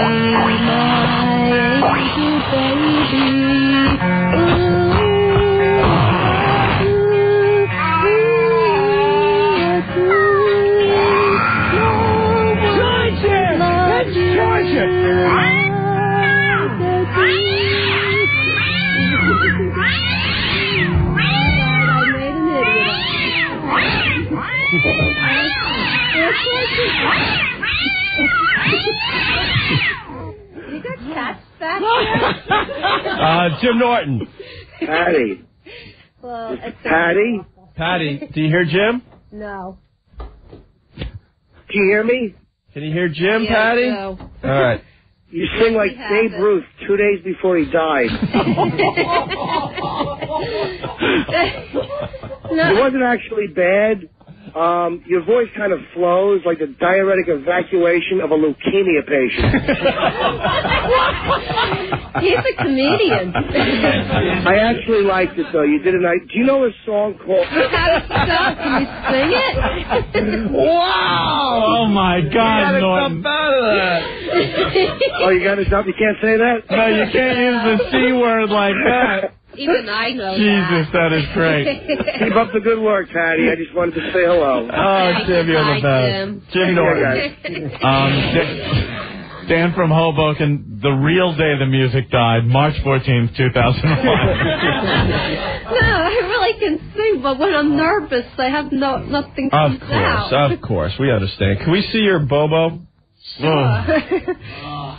All right, here we go. Patty entering the Best Ass Contest. Why is who's screaming outside the studio? Earl. Good job, Patty. Playing and singing. I haven't touched the guitar in 2 years. So. 2 years? Oh, it was obvious, but what do you want me to do? No, I'm just kidding.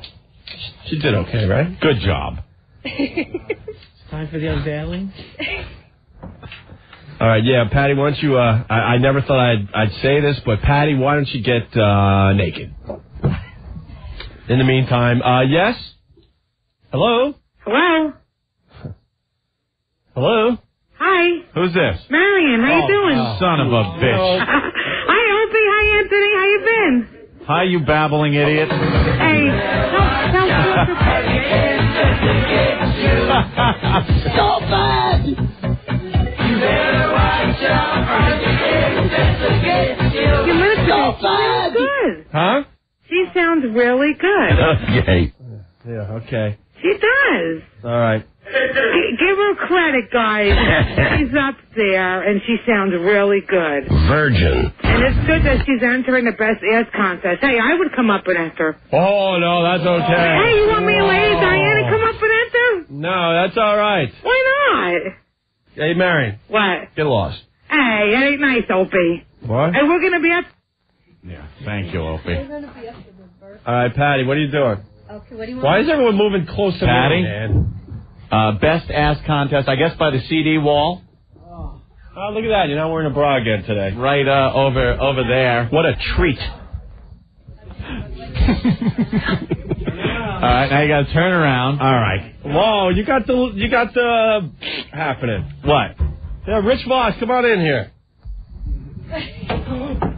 Whoa, that guitar almost suffered the second worst fate it ever had. It almost just fell. Hey, Rich Voss entering the studio with Dave. What's up, man? From the real world. Real world LA, baby. What's up, man? You troublemaker. What's up, Dave? What's happening, guys? Good boy. You got a bum deal on that damn show. I know, man. Tracheotomy patients sound better than her. All right.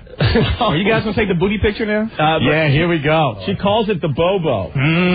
Hey, Patty, why don't you flash Dave real fast? Oh, Lord. He's never seen your horrific boobs. Oh, Lord. Just show him. Watch this, Dave. There you go. Kellogg's Raisin Bran. 2 scoops. Hey, let me see them again. I didn't get to see them. Small is not the problem. Let me see those. And she's had the hair removed. She had hair on there? Oh, yeah. We had to get her hair removed. She's feeling very sexy these days, and now she's going to show us her And they kicked me ass. off just for pulling a blanket. I mean, what is this world coming to? You get a lunchbox with those pubes? Lunchbox, you know. Get it, lunchbox kid? All right, let's start off on a good note. You know, lunchbox. What's happening, y'all? Well, we got to get... All right, go ahead, Patty. Patty, let her rip. All right, Patty, let's see that. Come on, baby. Here we go. Patty entering the... They're coming down. Oh, God. Look at the underwear. Yeah. No. Patty got some... No, hold on. Patty, wait a minute. We need to take a picture. No, what? No. What? What? What's the matter, Opie? What? That's your Patty's ass. Patty. At least it's bigger than a... Patty. Put the pants down. Patty, get back to the microphone. What kind of underwear are those? That's what I want to explain on the radio. Like sherbet panties? We didn't expect you to have a thong on. That thong. What? You can't. How can you see the Bobo otherwise? If she's not wearing a thong. Where'd you get that thong from? I bought it at the store. What store? In the mall. Second-hand shop. Staten Island Mall. I go there once in a while. All right. Cisco's donating all the proceeds from the thong song to a charity. After that one. Oh, my God. Yeah, there we go. That naughty ladies know what guys talk about. All right, Patty, back up against the wall. Rick, get ready to take this picture because she wants to enter. Who are we to say who can or can't get into the ass contest? Now, Liz wearing a little floral pattern thong, Opie. Patty, you gotta whip those. You gotta whip those down. You gotta pull it down. No, you gotta. It's gonna make your ass look worse because you're holding it up and it's making. No, you gotta pull your pants down more. Damn it! Wipe the bug off. Wipe the bug off. Pants down, Patty. Yeah, there you go. Just hold that pose. Hold that pose. Rick, take some shots. Take some shots. What are the scratches, Patty? What's been going on? It's like looking into Medusa's face, isn't it? Patty's got like a. Oh God. Okay. Okay. Wait. No, Rick, trying to put her in seductive, sexy poses is not going to help in this case. There you go. Oh my God. Wow. Patty, do you have like a cat or something? You have scratches. You got scratches on your ass, Patty. How can you tell? That's nice. Nice, right, Ope? That's Braille for nasty. Yeah, you see all the from jumping the turnstiles. Looks like she was sitting in that thong in a gravel driveway. Wow. I think I saw her on the Geraldo Rivera special from years back, Anthony. Willowbrook. Oh, the Willowbrook thing. I love New York. Look, there's got to be something illegal about this, I'm telling you. That's like a bullet wound. Did Puffy shoot you in your butt? What happened there, Patty? Did you get shot in Club New York? Woo! What's up with the scratches? Yeah, what's going on with those scratches on your butt? I had a pair of pants. Get on the mic. I had a pair of pants that had something like a belt on it or something, and it hit my skin by mistake. By mistake. He's in an armor suit. What kind of pants? It had like a belt, and I didn't realize the pointy thing was down, and I pulled them up really fast, Kurt wants to know if you have any butterscotch happening. Oh. No. Can we check for butterscotch? No, I don't. Can we have 8 guys have sex with you on a pinball machine? Because I feel that's where this is leading. On a pinball machine? Yeah, no. How about a pool table? A pool table? No. I feel like I got a yeast infection just looking at you. Excuse me. Patty is a virgin, by the way. Huh? She's a virgin. Oh. How old are you, Patty? 45-year-old virgin. 45-year-old virgin. There's nothing wrong with that. No. Of course not. I'm waiting for the right man. He's on Venus. That explains the scratches. She's got that chastity belt off. Yeah. I don't wear one. Don't need it. Hello, yes? Like putting hi, how you alarm on doing? an outhouse. It's Lady Di. How's everything? Patty, you sounded really good on the radio. Christ, this woman. That's like comparing Porco to Scrapple. Shut up. Listen to me. I looked at that ass and I thought HUD was going to come board it Patty, up. you sounded really... You should advertise. You should advertise the new turkey spam. What? Excuse me? Lady Di, what? Hello? Yeah, what? I'm not entering any contest. I just want to let Like Patty we're know... asking you. I know that. We're begging you. Come on down. No, that's all right. I'm not entering any contest. I just want to let Patty know that she's doing really good. Thank you, Opie. Thank you. From one psychopath to the other.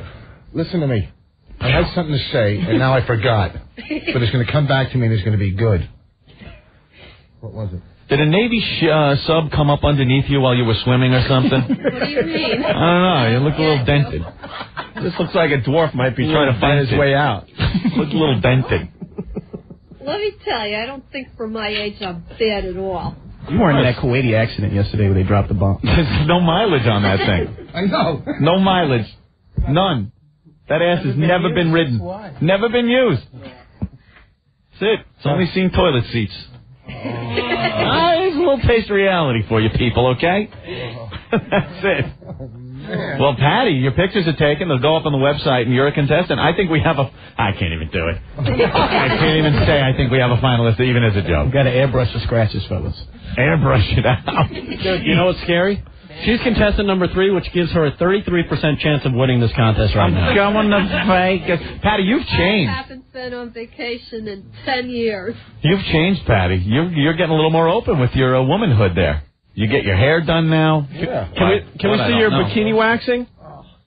My bikini waxing? I never got my bikini wax. Didn't you get waxed down there? No. We had her do with the bikini line with the hair removal. No, they didn't shave you on down there? No, they just basically did my booby comms. Yeah. Your booby com? Can we smash you in the head with a pool cue? Are you 12 years old? Bastard. My booby comms. Booby comms and Never Bobo. got laid. Here, put it right here. Oh, the parts of her body sound like the cast of a Disney cartoon. My Bobo, my booby con. Here's my Goofy and my. Hey, Patty, can we see the patch or what? Patch!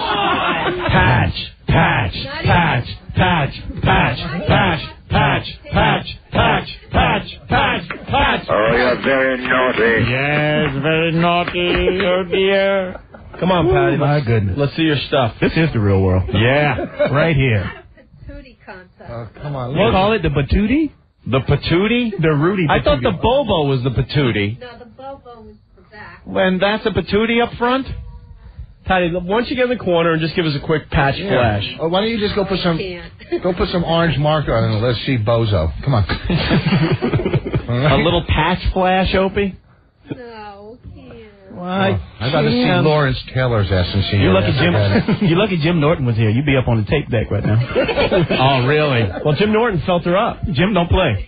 Jim Norton felt her up. That was the first type of sex she ever had. He'll Feel up. He'll do it to your armpits. Yeah. With his glasses on.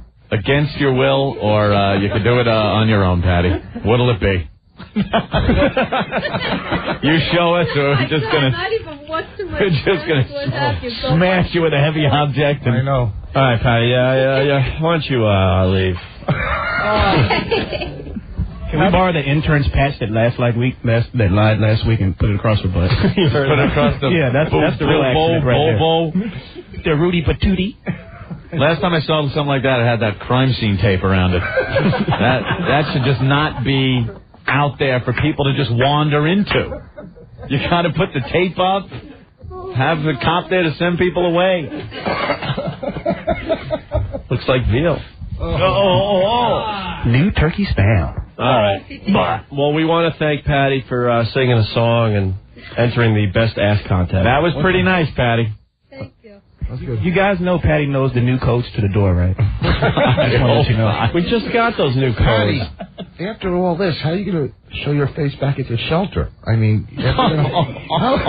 when you go back to Covenant House, they're going to all know. Covenant House. Don't worry. Yeah, the old Covenant House. Remember that? With Father Ritter? Yeah. He had a glory hole in his confession booth. Who doesn't? You know what I think Puffy should be put on house arrest and let her walk around with them thongs. That's a good thing. That's a punishment. Yeah. Come on, what did he do? He didn't actually kill anyone. Lighten up on the poor guy. 50 years of that. That'll be good, right? Where do you buy your thongs, Patty? I go to the mall. Or The mall? whatever. What? Yeah. What store in the mall? No, G&G's and stuff like that. I go to all the little shops. You ever get a little funky there with the Victoria's Secret stuff? Well, I can't afford to go to Victoria's Secret. Ah. We can tell. There are reasons some people are poor. This is one of them. Victoria Marshalls. It's a reason they call it a secret, too. They don't want everyone wearing it. Last time I saw panties like that, I was changing my grandmother.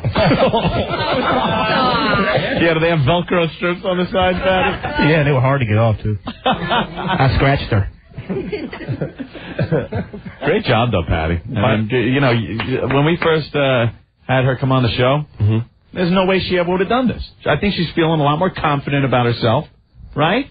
Yeah, take care of something. I think it's the middle-age crisis. I think you're going to give it up. I think you're going to give up that patch sometime soon. Someone I care about. Someone you care I about? don't use people. Why don't you let her do it? I think she should do the musical chair.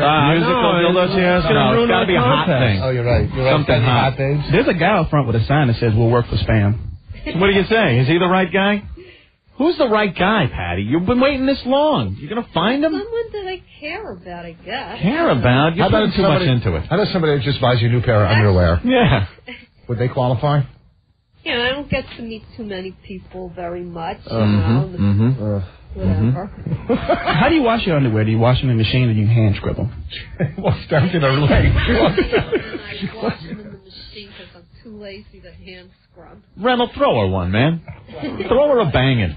For God's sake. Oh, no. He's a happy, Oh, no. married man. Come on, Very good. a big black buck like you. Come on. Very good. You don't eat spam? Boss the Greek. You don't want no new turkey spam? Thanks for the compliment. All right, listen, we got to take a break because we're going to talk to Jeff from Survivor. All right. Survivor Australia in just a minute here. So we survived something. Patty, thanks, I think. Good job, Patty. Reynolds, thanks. I gotta go back to work. Yeah, 10-10 wins. All right. Make sure traffic ends up on the ones, because I get confused. Sometimes it's on a 2, and I freak out. Never. Lose my mind, and never early. All right. Good job. Jeff from Survivor 2, the Australian Outback Ant. All right. Up next. Opie and Anthony. Jerkwad, make me sick to my ass. 1027 WNEW. Now that's romantic. Anheuser-Busch, St. Louis, Missouri. Attention Survivor fans. Don't miss an all-new episode of Survivor the Australian Outback on a special night tonight. All-new Survivor, CBS Tonight. Whip 'em out Wednesday. What is that? Like some kind of guy thing? Like some kind of sexist guy thing? Yeah! You will not get away with this! I wish you could just shut your big yapper. It's Whip 'em out Wednesday! Opie and Anthony, NEW. Anthony, speaking of Survivor. Yes. On the phone. Jeff Varner. Jeff. Yeah. Who got kicked off last week. Yeah. Hey, Jeff, how are you? I'm doing good. How you doing? Welcome to the Opie and Anthony show. I think I'm happy to be here. Uh-oh. Yeah. Why are all you guys scared to come on our radio show? I'm not afraid of you, man. I love you guys. If I were there, I'd whip it out for you. You're a New York guy. I am. Jeff, I'm kind of mad at you. Why? I had you to win the whole thing. Well, it ain't my fault. Be mad at Kimmy. Yeah, you were saying that on another interview that Kimmy kind of ruined it for you. Yeah, How did she wreck it? Well, Jeff will explain. How did Kimmy, who's a fan of this show, by the way, ruin it? She screwed me without a kiss, dude. Kimmy told the other team I had that vote against me. So they knew to send that vote my way. They knew that if it was a tie that they were going to vote for me, and they figured that out on the 4th day. There was nothing I could do about it. Wow, they were playing the game on you. Yeah. You got effed. Yeah, last week when you got voted off, I was really surprised because I had you to go the distance. Yeah, and you know what? If that hadn't happened, I probably would have. I had it set up. You think so? I know so. I know so. Now, Jeff, I got to ask you something. All right. I was reading some tabloids. You read that junk? Yeah. It's the best junk out there, man. Screw the regular papers. Unless it's got a bunch of colors in it and colored pictures all through the middle, I don't bother. All right. Can I say what I read? I don't care. All right. There's someone who's gay on the show, and they said it's either you, Mad Dog, or Nick. Wow. And the only reason I bring it up is because they said this person also outed themselves on the show, but Survivor decided to edit it out. Wow. Why'd they do that? I don't know about that. I don't know about that. Now, Nick and I live together over at Kucha, so, I can tell you right now, nobody on my beach came out on anybody's camera. Nobody. Well, I didn't mean they came out in that way. They just kind of confessed that, they're... Well, you know what I mean. Yeah. It's okay to be gay on Survivor. Hey, the last guy won. Yeah, right? What the hell? All right, you're not going to fess up to that. It ain't me. I didn't say nothing. You know what I'm saying? Hey, we're not questioning your manhood. No, I was just bringing up the question. Who listened to Judy Garland albums on the island? Yeah, the one luxury item. What, Judy Garland album? Picture of Judy Garland. That's the difference from the real world and Survivor. Almost everybody in the real world is gay now. Is that what it is? Yeah, almost everybody. Hey, Jeff, did you watch Real World Los Angeles?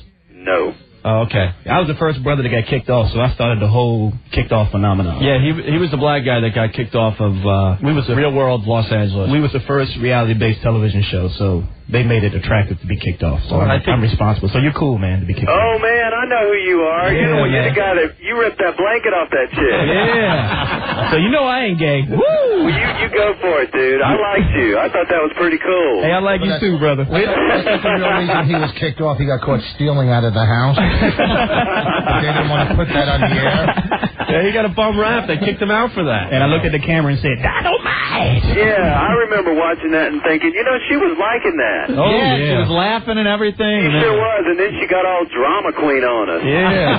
I was Somebody should have beat her ass. If this was Survivor, I would have fed her to the crocodile. What was her name? Tammy, right? Tammy, yeah. Who had to spit the bitch back. I know, right? I pulled the blankets off and saw her wild outback. There was nothing to look at there. Talk about the butt. You know, right? It was better than Patty's butt, I tell you that. Yeah, wow. Not saying much.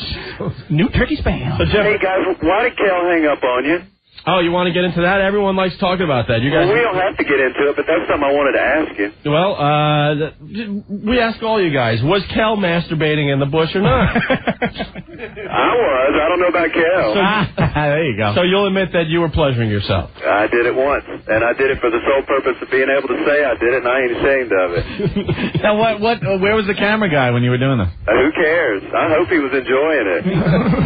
Well, there was a big article in the Post that Kel was caught pleasuring himself, and they got it on film. And so we asked Kel about it, and he denied it, and we just kept pushing and pushing until he hung up on us. He got upset because everything we were talking about had to do with masturbation, and we wouldn't let him get a word in edgewise about anything else. What a freak, man. That's all I want to talk about. Why is the bush throwing yogurt at me? Mommy, what's wrong with this bush? Now, Jeff, you prepared for this little adventure by gaining weight. Yeah, I did. I didn't think I'd be eating for 42 days, and I planned on being there every damn one of them, so I pigged out, and I loved it, man. There's nothing better than power eating. Yeah. I also heard you built a little shelter. Yeah. What, in like your backyard or something to get ready? Actually, I was down in North Carolina, and I went out in the forest back behind the house and chopped down some logs. I mean, I did it right. I bought some rope and built a nice little lean-to and slept in it one night. Yeah. You did? I sure did. Why? I was ready for that because I wanted to at least know what I was doing. Yeah. I wanted to just be prepared. Have done it once at least. You guys have it. You guys had it pretty easy on the Survivor. A lot of food given to you guys. I noticed. No, food earned. We didn't get any food. Food earned. You were on that. We won the chickens, but we killed the pig and caught the fish. Right. Yeah. Ate the chicken feed. They didn't give us anything except. They gave you the wine and cheese when you guys... that's a merger thing, yeah, but then you were on the pylon for, I think, a total of a minute last week, and then all of a sudden you're chowing down on the apples and the peanut butter. Actually, it was 45 seconds. 45 seconds you made it. Yeah, they brought that peanut butter out. I had to get my hands in that. I saw one episode. Jesus, Dave. Those are the girls talking about the protein. Oh, they would have had enough. That old gag. So, Jeff, what's Tina going to do with all the money? Who? Tina. You think she's going to win? You always try. He always tries that trick with all of you guys. One of you guys will slip, I'm telling you. Why do you think Tina's going to win it? 'Cause she's like under the radar just enough, and a conniving, you know what? You know. Think she's got implants?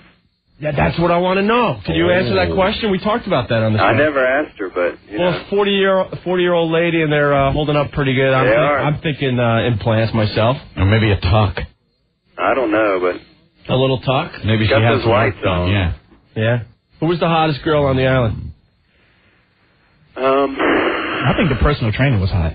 Yeah, she is hot. She's one of my best friends, too. That's a cool chick. When you guys, if you will, you need to have her on here because she's awesome. You love her. Jeff, she's beautiful, but she scares me. Those workout chicks scare me. Yeah, she'll beat your ass. There ain't nothing about it. No doubt about it. She'll beat your ass.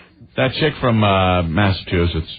She's Elizabeth. Elizabeth. She's the hot one. She's adorable. Yeah, she is hot. And what do you think of Jerry? I think she's a bitch. Everyone thinks that. I think she's a bitch, man. She's nasty. Please tell me she's getting voted off tonight. I don't know. I hope so. Come on, give us a little something, Jeff. I was booted. I don't know what happened. Do you not know anything, or you just, you can't say anything? They know. He knows. Do you know something right now? I don't know nothing about nothing. Yeah, see, that's the answer they got to give us. I know I didn't win it. I'm going with Keith voted off the island tonight. I hope so. All right. So they couldn't have me on that show. All the girls be pregnant. Survivor trying to find their baby's daddy. All right, Jeff, we're going to let you go. All right, guys. It's been great. I look forward all day to this interview. Oh, I hope we didn't disappoint you. Not at all. We try to come up with something a little different because I know you do about 100 of these. Yeah. Well, I think they saved this one for last because they knew it'd be enjoyable. Yeah. All right. Hey, Jeff, all right. Were you on Letterman the other night? Was that you? I was. You were very funny. You had some great comebacks, man. Very funny stuff. Yeah, you know what? I got into a big fight with their producer right before I went on the floor. I was totally going to embrace his whole little loser concept. I love that he screws with us the way he does. Yeah. And they just freaked out, man. They wanted me to stand in that corner and keep my mouth shut and act stupid so we wouldn't, intimidate Dave. He's got that staff beat down so bad, it's pathetic. Yeah, why did they that poor fellow was terrified of David Letterman. Terrified. Why did they have you stand where they do? Why can't you sit on the couch for a few minutes? I don't know. But you know what? If there are any other survivors out there that are getting ready to go to Letterman, I say march your ass out of that corner, sit in that chair, and give the man another heart attack. You're right. There you go. Jeff, even better, you were on Regis the other morning, I guess? Yeah, I was. And it's so funny because Regis has no clue about this show. He doesn't. He has no idea what the show's about, why you're even sitting there. Yeah. He has no concept of what is going on. He just sat there sort of stone-faced. But, yeah, I didn't care because I was into Kelly Ripa anyway. She's looking hot, all pregnant. Yeah, she's pregnant. Yeah, that's a beautiful woman. Hey, Jeff, we might have something in common. I like pregnant girls. Oh, it's supposed to be good when it's pregnant. She let me rub her belly. Oh, yeah? That was kind of dangerous. Jeff, why don't you now rub my belly? Gelman, he's rubbing my belly. Come on. All right, Jeff, we'll let you go. Excuse me. All right. All right, thank you very much. Enjoyed it, fellas. We appreciate it. Talk to you again soon, I hope. All right, cool. Take it easy. Jeff Varner from Survivor, the Australian Outback. Let me tell you, that guy was good on Letterman. He wasn't putting up with it? He wasn't intimidated. Let me tell you something. If I went out as a guest and they made me stand in a corner, dance, you have to come back at him. Does anyone know why they do go on Letterman crawling and do head spins. Who's kidding who? Letterman's calling, screw him. If I don't get on that chair, I want to be first guest. I got to be in the corner with a diaper on, sucking my thumb. I'm there. Like his relationship's so good with Leno that he's able to bash Letterman. Listen to this guy. He'll go in there with Patty thongs on. Joe Franklin wasn't calling you, Rich. Hey, good one. Bravo. Good. Oh, Lord. Rick, some insight to the Letterman thing? Yes. The thing is, Letterman hates Survivor. He hates reality shows, and he hates the fact that CBS forces him to take them as a guest every week. God, but so just to kind of stick it into... These guys all have a story. It's interesting. It's a ton of people are interested enough to tune in Letterman just to check it out. He just thinks it's stupid, so to stick it to CBS, he puts them as far away as he can up against the wall and makes him stand there while... That's so disappointing, because Letterman, he used to be one of my heroes, but he just doesn't get it anymore. You know what's happening now, though? There's a big strike coming in Hollywood, and a lot of actors and stuff are angry at all these reality-based television shows. Because that's what's filling up all the time slots, and it doesn't get over it. Exactly. Boot camp coming soon. 2 more weeks. Looking forward. Save the drama for your mama and push. Looking forward to that one. That's the next show we're getting on top of. Snuff reality. Hey, speaking of shows, Anthony, really fast, Adam Ferrara premiering tonight on ABC, right? Yes. Oh, man. The Job with Dennis Leary. Yeah. Oh, yeah, that Dennis Leary guy's in it, too. Yeah, getting good reviews. It's on at 9:30 after Drew Carey. Yeah. Wow. We'll all be watching tonight. That's going to be awesome. So check out our pal. Yeah, Lenny Clark, too, who's hilarious. Oh, Lenny's hilarious. Yes. We'll be back with Rich Voss and David from Real World Los Angeles. Yeah, we're getting all the great guests today. We're in. Opie. Anthony. 107 WNEW. Anthony? Yes. Less than 47 hours before musical dildo chairs. Oh, my God. Yeah. Can't wait. It's going to be a party in here Friday. With John Valby playing the music for the lovely ladies. They're going to actually sit on this thing? Oh, they're going to sit on the chairs. They're going to sit. That's for sure. They're going to sit on the chairs. Yeah, leave this to us. They're just going to be sitting on the chairs. I am not entering the contest. I told you that already. What? I am not entering the contest. What are you talking about? Who is this? The best ass contest. Lady Di. Oh, my God. How did it? What? I am not entering the contest. You know that, guys. Didn't we hang up on you about 10 times already today? You sure did. Oh, okay. What's the problem? But I figured I would call back and number say 11. hi. What? I would say hi to you guys. Anything else? Anything else for the show? Lady Di, you I can would pull just... Lady Di, you can pull your pants down on Long Island and we can see your ass from there. Okay? All right. Lady Di, your prescription's ready. A brand new sponsor to the O&A show. We Anthony. love the new sponsors. It means people are supporting us. We're talking about OnlineSportsbook.com. OnlineSportsbook.com, the number one online sportsbook on the Internet. It's your leading website for all your sportsbook action. OnlineSportsbook.com. They're fully licensed, publicly traded, and award-winning. Got a great website, OnlineSportsbook.com. Also provides the latest news about your favorite sports teams and players. OnlineSportsbook.com has all the action for any of the 64 teams. To win the tournament, make sure you check them out during the big tournament. If basketball doesn't satisfy your thirst for excitement, go to OnlineSportsbook.com and check out the casino link to sharpen your casino skills. Nice. Plus, if you ever have a problem, you can call. Talk live to one of the friendly customer service reps 24 hours a day, 7 days a week. OnlineSportsbook.com. It's user-friendly, allowing you to participate in the action with a single click of your mouse and a credit card. Remember, OnlineSportsbook.com, your resource for all sports information and the best action on the net. Real fast, I got to get Gay Marco on here. Marco. It's me. All right, let's... It's the winner. That's a winner. Got a winner. All right. You fag. Marco. Hi. Marco, I got a question for you. Yes? You got that Gator, right? Oh, my God. Oh, my God. That Jeff is so hot. Is he the one? They're saying there's one guy from Survivor 2. My guess was it was that tall, skinny one. Mitch? Yeah, I don't know what his name is. He got kicked up like weeks ago. Is your Gator picking him up? I mean, from the first episode, I was like, that's the gay one. Mitch? Wow. He was so gay. Mitch was cool. Mitch was on our show. I guess he does like to sing show He tune. sings show tunes. Blaze! Marco would know. He's 5-alarm flaming. So, Marco, you're saying Jeff Varner, straight, Mitchell, gay. Yes. Because one of them is gay. The tabloids said that, and I believe everything I read in the tabloids. Of course. This Jeff is questionable, but he's a hottie. Oh, and he's a sexy voice, too. Marco, I got a question. Yes? I see. I'm not sure if I'm gay, or somebody, but if you're going south on a guy and you're thinking of another guy, does that make you gay? No, it makes you ambiguously gay. Really gay.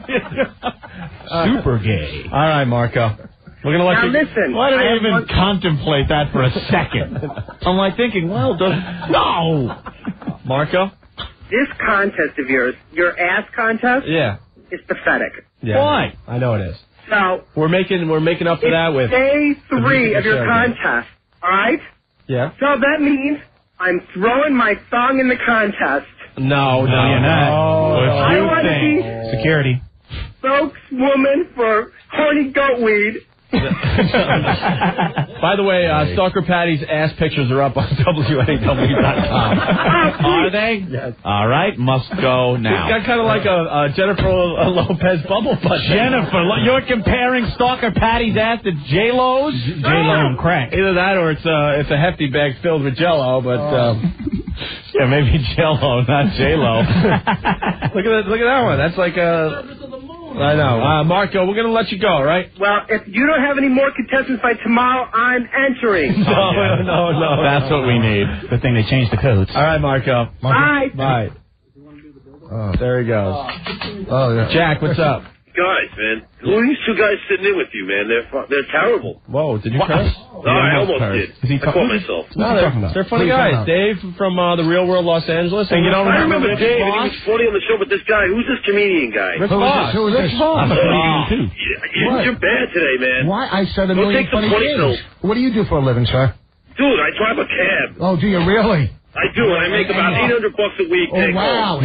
$800 a week? I'm happy with what I make. I make an honest living. What do you do? I make that in the night. You can't even tell bad jokes? Like, your girlfriend doesn't think they're bad. Oh. You be sorting out and getting on, like, girlfriend jokes. It's not even funny. Your mother. Listen to Dude, me. that's not even funny. I heard that in 3rd grade. Okay. Dude, take if some you would have went to drugs. 7th OD, grade, that would be funny. if you would have went to 7th grade, you wouldn't be driving a cab. Dude, I made it up to 2 years of college, That man. was your 2 years of I own college? this cab. Where? Bill's College, your Oh, friends? please. You stink. 3 sorts of picking on my job, which is an honest living. Well, you're picking on me. You just Fuck, called man. me up and said I stink, so you're Dude, picking on who's the me one first. throwing out the spam jokes? That dude? wasn't me, stupid. Like 20 times. That wasn't And me. you with your stupid patch joke over her patch.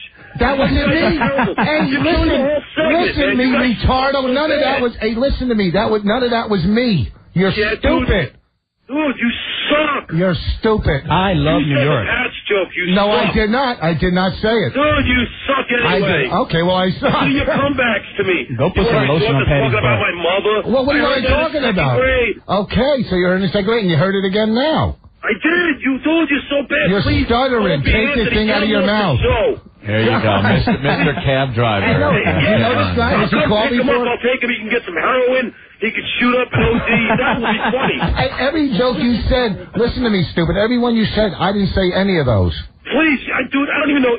Every joke Listen. that I heard since the two of you guys walked in there were terrible. I don't know which ones you did because both of you guys, I don't know, black guy, white guy, Yeah. you sound the same, man. Do we really? We're not the same. I'm not at all like the black guy. Yeah, I know. Where do you He's got a big one, right? Meet me out front. The black guy will beat you down. Yeah, all right. I'll come pick both of you guys up. I'll take you to the Come on spot. up here. You get some good horse. Your OG. I'll videotape it, and we'll put it up on Foundry, because that will be funny. That's good. We'll be... Hey, that's good. You got to give that one. All right, guys, please get rid of the man. Oh, I gotta go pick up a customer. Oh, wait, it's a black guy. I ain't picking him up. Oh, that was original. Shut up and suck it. That was original. All right, Jack. Where are you hiding, an English-speaking cabbie? Where do you hide? Where do you hide? I never get you. Come on, man. I'm around, man. You know what, though, man? I sublease my cab out to Hindu guys. Do you ever dream of driving a limo? I mean, is that like the next? Do you ever like say maybe someday? No, actually, my dad died. I inherited the car from him. Do you? Yeah. And I fell into it. My mother, she needed the money. I supported her for years. It's an honest living, man. Yeah, I do other things too, man. It's a family business. That's What do you do? What do you do for fun when you're not working? What do I do for fun? I masturbate. Oh, yeah. Yeah, you're doing on me? We're going to send Patty to your home. That's what we're going to do. No, you don't do anything? You know what, though? I would bang Patty for a goof. We know you would. What are you I know I would. You bang her for you bang her for a fare. You sick cabbie. For a fare. You know what? I'll take it anyway. If she wants to go down on me while I'm driving, I'll take it wherever she wants to go. I'm quite sure He's you. calling me pathetic, and he wants Patty to go down on her. His dad is I'm calling coming you over. pathetic. I'm calling you a bad comedian. I'm a great comic. Hey, that's good too. I'm a great comic. All right, Jack. Okay, keep telling yourself Okay, that. listen, if you could ever get some money to come see me at Caroline's, if you get some extra fares, you come in and then you say, Please. You ever been to a place like, well, they don't usually let people in Dude, with I go to T-shirts. Caroline's all the time. I go to When? Stand Up New York. I go to Wow. Comedy Cellar. Come take me to Brooklyn. I didn't ask when you drove your terrible. Oh, now you've seen me? Come take me to Yeah, you're Brooklyn. horrible, man. What do I look like? Dude, you're a fat guinea. I'm not a fat guinea. I'm not a fat guinea. Where's your jowl? All right, Jack, we got to go. All right, Yeah, man. Jack the cabbie. Peace out. All right. There you go. I hate cab drivers. What a guy. We're in the middle of a break here, right? Oh, I think we were. Yeah. Hello? Hello? Yeah, hello? Hi. Hi. It's me, Lady Di again. Oh, I have a Lord. new contest for you guys. What? Fix Up Lady Di. Fix up Lady Di. Fix Up Lady Di with a date. I know a cab driver that will go out. There you go. Can you fix me up? What's the matter? Having trouble getting, Hugh Hefner couldn't get you laid. What? Oh, come on, Having guys. trouble getting it greased? What's Come the on, matter? guys. When was the last time you got some action, Lady Di? About 7 years ago. Are you kidding? You haven't been laid in 7 years. 7 years. What do you use in the meantime? My finger. Nothing, really. Probably swollen. Anthony, behave yourself. Believe me, I'm trying to keep that image out of my head. When it breaks through the cobwebs. Oh. I am not kidding you. How do these people not do anything in 7 years? I am not kidding you. I have not had action in 7 years. 7 years. I believe you. What are you waiting for? What am I waiting for? What everybody else is waiting for. Setting your standards a little high. There are so many homeless people out there. You could be. I am just recently separated, like last year. Lady Di, wait, I just picked up on something. What? How many drinks have you had today? You're a little tipsy. I heard that slur. Know who she reminded me of, Anthony? Oh. I had a couple glasses of wine. Oh, the ex-mother-in-law? I heard a little slur in there. She needs some No, goat weed. I'm Italian, and I had a couple glasses of wine. A couple of glasses of wine. Anthony, could you mix me another scotch? Can I have another? Can I have a swig, please? Anthony, I need another scotch. I want to go home. I'm fixing myself up another glass of wine. Jesus. Put the wine down. And you know what? Let me tell you something right now. Lady. I need for you guys to fix me up with somebody, please. Yeah, we can fix it with the cab driver. That'll, I don't care. Who do you want to be hooked up with? I want to be hooked up with somebody that cares about a white, Italian, beautiful girl. There you go. Where are we going to find her? Excuse me? I'll be appearing at Caroline's. Bravo. With Rich Vos. That was it. Excuse me? Lady Di, let me give you a little blunt advice, okay? Yes. As opposed to something else I'd like to give her. Yes, a blunt Anthony. instrument over the head. Yeah, we can fix Listen, you. Lady Di, Yes. you're looking to get laid. It's been 7 years. You're looking for a guy. Right. You gotta. Usually when girls get out of a relationship, they go on a whole thing to get themselves into banging shape again. Now you were in a marriage or something, Yes, I was. and you let yourself go, didn't you? Well, You let yourself sort of. go, Lady Di. Sort of. Yes. You did. Now you got to get back into boning shape. Now I'm looking for somebody who looks like just like Anthony. Yeah, well, great. Thank you. Hey, are you thinking of Anthony as you're getting drunk today? Oh, my God. Stop it. Yeah, kind of, sort of. Yeah, I know you are. Sort of, kind of. Lady Di, you gotta drop some weight first of all. Hey, Anthony. What? You gotta I drop really weight. like you. Hey, Well, Lady you ain't Di. gonna get. Yo, please. Lady Di, don't you have a tattoo that says "Born the Buffet"? Excuse me, Rich? Are you still in the studio? Like, Of course, it's still in there, right? Yeah. Lady Di. Yeah, I'm still in here. Why wouldn't I be in here? Because one cab driver Excuse doesn't me, like Rich. me? Who You cares? still I'm in the there. biggest... What's that? Rich. What? Yeah, what?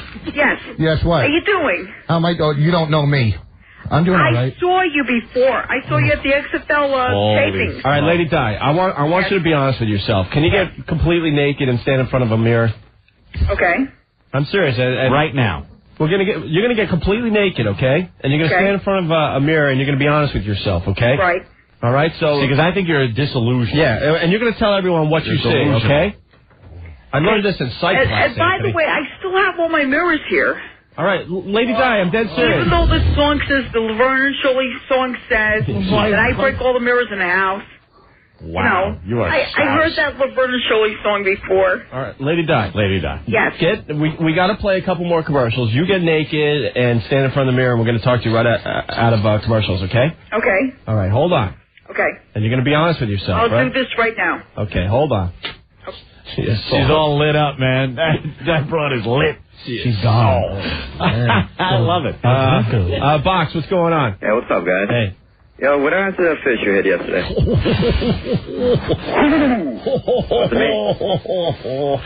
Ixnay on the fish. Still there, How's that for a topper?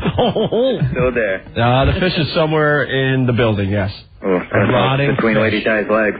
All right, WNEW, we're in the middle of a break. We'll be back with the Naked Lady Di next. 1, 2, 3, 4, 5, 6, 7, 8. What's that? We're ugly.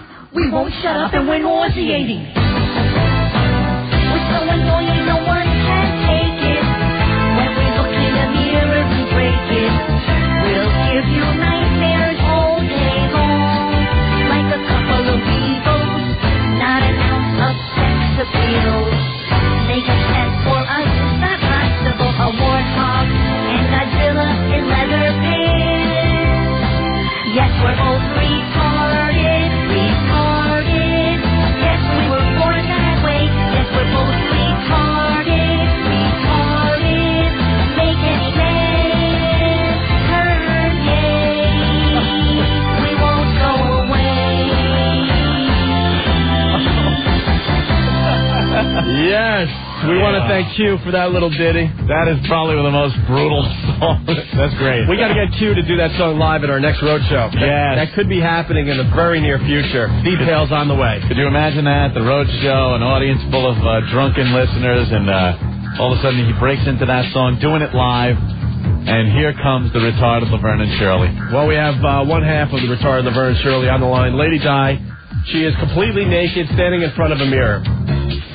Lady Di. Yes, I am. Can I ask you one question? What road show is that we're going to be at? Oh, we'll let you know. Oh, please let me know. I'll give you the phone number, okay? Please let me know. Believe it or not, we'll make sure you get there because we want to show you off to all our listeners. Yes, That's right. exactly. So they can laugh too. Lady Di, you are naked? Yes, I am. Hey, Lady Di, sorry, Anthony, just in case people haven't seen Lady Di, how much do you weigh? Excuse me? How much do you weigh? How tall are you? You know, that type of thing. I would say about 185 pounds, maybe. And then your other leg. Okay. On Venus. And I'm 5'7". And you got a butch haircut. No, I'm bare. I have a wood floor. What? No, we're talking about... I have a wood floor. No, you got that bowl cut thing happening No, up I top. have a wood floor. Remember, Opie? Remember that? We're talking about the hair on your head. No, they're on my head. God, you are sauce. All right, so you're completely naked. God. You're completely naked in front of a mirror, right? Yes, I am. She does look like a robber. Yes, I am. Just picture a Decky Arabu. Floor. What? All right. Listen. Okay, so it seems like you're lacking a little self-esteem. You haven't had sex in 7 years. You're looking for a haven't date. had sex in 7 years. Your That's right. sex appeal factor is way down, Lady Di. And Anthony, Yes, it is. Anthony thinks you need to get into shape. You got to get into some shape. You got to get into single shape. Okay. You got it? You're ready to go out there and troll for some schlong. You're going to need to be in your best form. All right. Exactly. So, Lady Di, we want you to be honest with yourself and our listeners. You're naked in front of the mirror And right I now. will be definitely honest with Anthony. Oh, well, whatever. Let's start. All right, Lady Di, what do you see in that mirror? I see a little stomach. You know? What is it, one of those circus mirrors? Hanging out. You know, not that, believe me, not that much. Lady Di, look, you got to be honest. You're not being honest. Lady I am being honest. Lady Di, can you see your penis under your stomach? Excuse me, Rich. Oh, sorry, I thought you were someone else. Sorry. Excuse me. Yeah. Lady Di, Is you're not being honest. still in there? Shut up. We're not talking to Rich right now. You're not being honest with yourself, Lady Di. He'll talk to you when he gets a line. Look, but, the only thing that I see is Lady Di, you a little tummy hanging out. Tummy. You know what a tummy is? When you see a hot girl wearing a belly shirt with a pierced belly button. And you go, oh, look and at that she goes, little look tummy. at her You're like- tummy. and you That go is like a this. cute tummy. And this is how it sounds when you hit it. Yeah. Okay. Like, you know what it sounds like? One of those remember those red balls you used to play dodgeball with as a kid? And you tap it and it would go. I do. Yes, I do. Okay. That's what it is. In your case, it looks like you swallowed the red ball. It's called a... Excuse me. In your case, it's not a tummy. It's a gut. Excuse me. Better known as the butt. Excuse me. It's a kangaroo better pouch. known as shark belly, as people know me at work right now. Shark belly. Shark belly? Remember that, Opie? Yeah, because she'll eat anything. Yeah, I remember. That, Opie? Swallow the Kittner boy. Opie. I remember that? I remember everything you say, yes. No, I remember everything you said. All right, listen. Take your Okay. belly and lift it up and then let it drop and see what happens. Right, okay. No, I'm serious. Right. Okay, what happens? Okay, nothing. I have it shaved. You know. Saw a lady die in a rocking chair once. Swallowed it whole. All right, so you're still little tenderizing, down you go. I am very naked right now. I am completely naked. Didn't Gacy bury There is two no bodies clothes in on me your right stomach? now. Okay, Lady Di. Now explain the rest of your body. You know. The rest of my body? Yeah, like your boobs. I have 38C boobs. Okay, look. We've seen 38Cs on girls that just look fantastic. And what about what do yours look like? Take a look at them right now in the mirror. Look. And we want you to be honest. Give us an honest opinion of your boobs. They look absolutely fantastic for a 38-year-old girl. Don't use the 38-year-old girl as an excuse. Yeah. I've seen ladies in their upper 30s, early 40s that don't have the sag as you do. Uh-oh, she's getting angry. Oh, she's the Godzilla leather pants. What? My boobs are pretty good. Mm-hmm. They're pretty good. Now Anything else? lift them up and let them drop. What happens? Oh, God. Watch your feet. Watch your feet, see?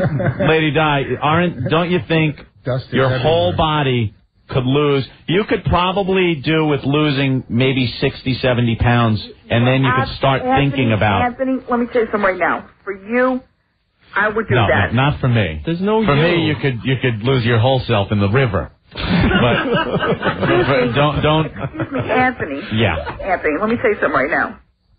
Okay. Let me tell you something. I would think that. Here we go It's again. dinner time. She's going to start chewing the tire of a sports Here we utility go vehicle. again. Lady Di, what else do what else do we see as we look at the naked body in the mirror? Okay, what you see is a nice belly button pierced, by the way. Pierce. Must look like a hoppity hop. Little pierced belly button. You see any turkey spam? Turkey spam. Excuse me? Dave, you're doing that to piss off that taxi driver. Okay, and maybe if you go down a little bit further, you might see a couple of other things pierced. I told you not to go into the forbidden zone, Taylor. You will find your destiny. What a mess. What do you use as an earring down there? A hubcap? Quiet. I'm looking at the man in the mirror. If you go down a little bit further, you might find a little more things pierced. Yeah, like low self-esteem. If I go any further, I might find my dead brother. Self-esteem is very important in this factor. Well, you know something? You have an inflated, if I could use the term, an inflated opinion of what your body looks like. Now, if you're happy with that, let me get this clear. Shut up. Let me make this clear, though. I'm not saying you can't be happy with yourself the way you are. Right. That's fine and dandy. But if you're looking to get some action, you're going to have to make some changes. Well, you're exactly right, Anthony. So lose some goddamn weight. I won't lose some goddamn weight. You got to. Okay, listen to All right, me. Lady Di. Listen to me good. Lady, listen to me good. Lady Di. Yes. Turn around now and check out the back door. Okay. You're going to have to look over your shoulder. What do you see? Okay. What do you see? I see a nice ass. A nice ass? It's coming right for us! You... All right. You want to get laid? Stand outside well-laid prison on release day. All right. It has smooth skin. Oh, hey, Lady Di, do you have a butter knife? 'Cause I want some cheese. Excuse me. Lady Di, wish fry. Yes. You're not being honest with yourself. You're not. We've seen the butt. You're not being honest. All right, I understand. Wait. I'll tell you what. Let me tell you something right now. Yeah. If I lost maybe 40 or 50 pounds. Maybe 60, 70, 89. No. Yeah. Let's not get carried away right now. You still look like Louis Anderson. Excuse me. Mr. Voss. That wasn't me. That was Dave. Mr. Voss. Make you puke. Mr. Voss, are you in the studio still? You're not talking to me. So sauced. Oh, my God. Rich Voss, are you still in the studio? Stay out the bushes. Hello? Excuse me. You kids get off my grass. Hello, Opie? Oh, my God. Oh, no. Guys, listen to me. Yeah. Listen Hi, Opie. It's Marion. How you doing? Hi. Be quiet for a minute. You're talking too much. Let me finish. Are you mad at me? Who? You guys, you hung up on me before. Oh, my God, it's the other one. It's the other from the retarded Laverne. I only called to ask you if you guys are mad at me and Diane. What gave you that? What gave you that? Because you hung up on me. What gave you that impression? Because you hung up on me, and I just want to let you guys know that we're going to come up to the studio in about 2 weeks. Oh, Lord. Before your vacation. It's okay with you guys. Is it okay? It's her birthday. Anthony, do me a favor. It's Diane's birthday that week. Anthony, please. Can you at least say happy birthday to her when we're up there? All right, Lady Di, put your clothes back on. We got to move on. Okay. And Marion, go away. Lift up your stomach and hand me the remote. Opie, that's not nice to tell me to go away. I'm asking you, Hang the phone up, you skank. Are you guys going to be up at the studio at the end of the month? We want to come up there because it's Diane's birthday. Anthony, I'm putting my clothes back on. Just wade your way through the buildings. I mean, are you guys going to be up there? I told you kids to stay off my grass. Diane, don't talk. Let me finish talking. Ugly Troll says what? Opie, are you guys going to be up there, or are you guys really going on vacation? Listen to me for 1 second. Yeah, go ahead. Okay. I'm going to try to lose... She's going to try. I'll be on the train that night. When you bite it in half, take a look in. I'll say hi. We'll play What Did We Learn next. 1027. And on the 8th day, God said, let there be breath. Food. Wow. WNEW. All the news you need to know, and boom. This is WOW, the WOW radio station. WNEW. We only have a few minutes left, Anthony. Time to play What Did We Learn on the O&A show today. I want to thank Dave from Real World Los Angeles for stopping in today. Thank you, brother. Had a great time. Cool. Any plugs, Dave? Yeah, I'll be at Caroline's on the 27th and Boston this weekend. Boston Comedy Club. Yeah, man. Right on. And Rich Voss, always a pleasure. It was great. It was a lot of fun today. Yes. But go to my new website, richvoss.com. richvoss.com, 1S. And this Sunday night, I'll be at Caroline's, 10 o'clock, headlining. Sunday night, Caroline's, 10 o'clock, richvoss.com. All right. This was a lot of fun today. That was a good ball. Sean from Jersey. Today I learned a few things. Anthony can't follow Infinity Procedures because he's a DJ diva. C's falling out of A's tend to fall on the radio tuner in your car. And the line of the day, dwarfs have to lean into it, Anthony. Yes, dwarfs have to lean into it. Grim from Staten Island, I learned a few things. Midgets are hung like mules. Fat Italian chicks love to drink wine. Black guys love to pull the blankets off of half-naked ladies. You could buy thongs at the Salvation Army. I learned the difference between a belly and a gut. There's no difference between Lady Di and Godzilla. Never let a day go by without using a quote from Jaws. And finally, WNEW has a new late show called Afro. Let's go to Jay on the phone. Jay, what's up? Check in no particular order. I learned Rich Voss is a fat guinea. You can call Paisanos at WAC 1188. And I learned Opie still hates. Vacuum cleaner, nice. Kevin. Yeah, what's going on, guys? Hey, buddy. I learned three things. Yeah. I learned that Lady Di was born the buffet. The fish is still MIA, and that fidgets have to lean into it. Very good, buddy. Take it easy. All right, let's go to Ruben. Ruben, what's up, buddy? Yeah, I learned that looking at Patty's ass is like looking at Medusa's face. Yeah, that was a good one. And I also learned that... And he also learned F. Okay, very nice. Thank you for that. Steve, what's up? I just learned that you can't curse on the air. I also learned that Lady Di is in hog denial. I also learned that Opie's mom is stacked. Yeah. And last but not least, I learned that Rich Voss isn't funny. Just kidding, Rick. Oh, I'm just kidding. He said it. Eric, what's up? Eric. Yeah, what's up?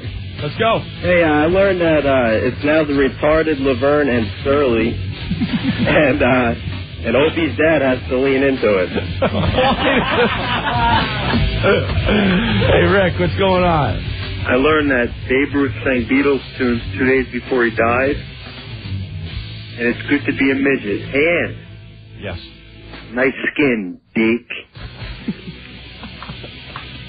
Thank you, my friend. Mike, what's going on? How you doing? What's up, buddy? Hey.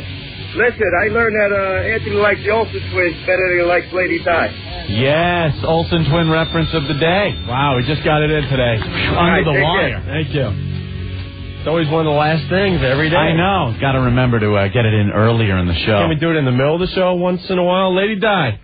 Yes, I learned that Lady Di is learning that laying down in front of magnets is best for you. Are you there? Magnets? What? Magnets. You lay on magnets? Yes, I do. Why? Because it's good for your body. Because that gravity's a bitch. Oh, my God. I think your helmet's falling off. Oh, my Why God. do you lay on magnets? No, because magnets are good for you. Magnets from Nikin are good for you. Magnets or maggots? What do you do with the magnets? Magnets. What do you do with them? It's a mattress pad that goes under your mattress. Yeah. Uh-huh. Okay? And it's really good for you. And I learned that Lady Di, her muscles work very good Right. under Well, magnets. You know something? Get rid of the magnets because it's attracting the food right into your mouth. No, it's not. You're No, screw the magnets. Just don't eat as much. No, it's not. Come on, Anthony. Be good. Get a slip knot. Anthony. What? Anthony, how are you?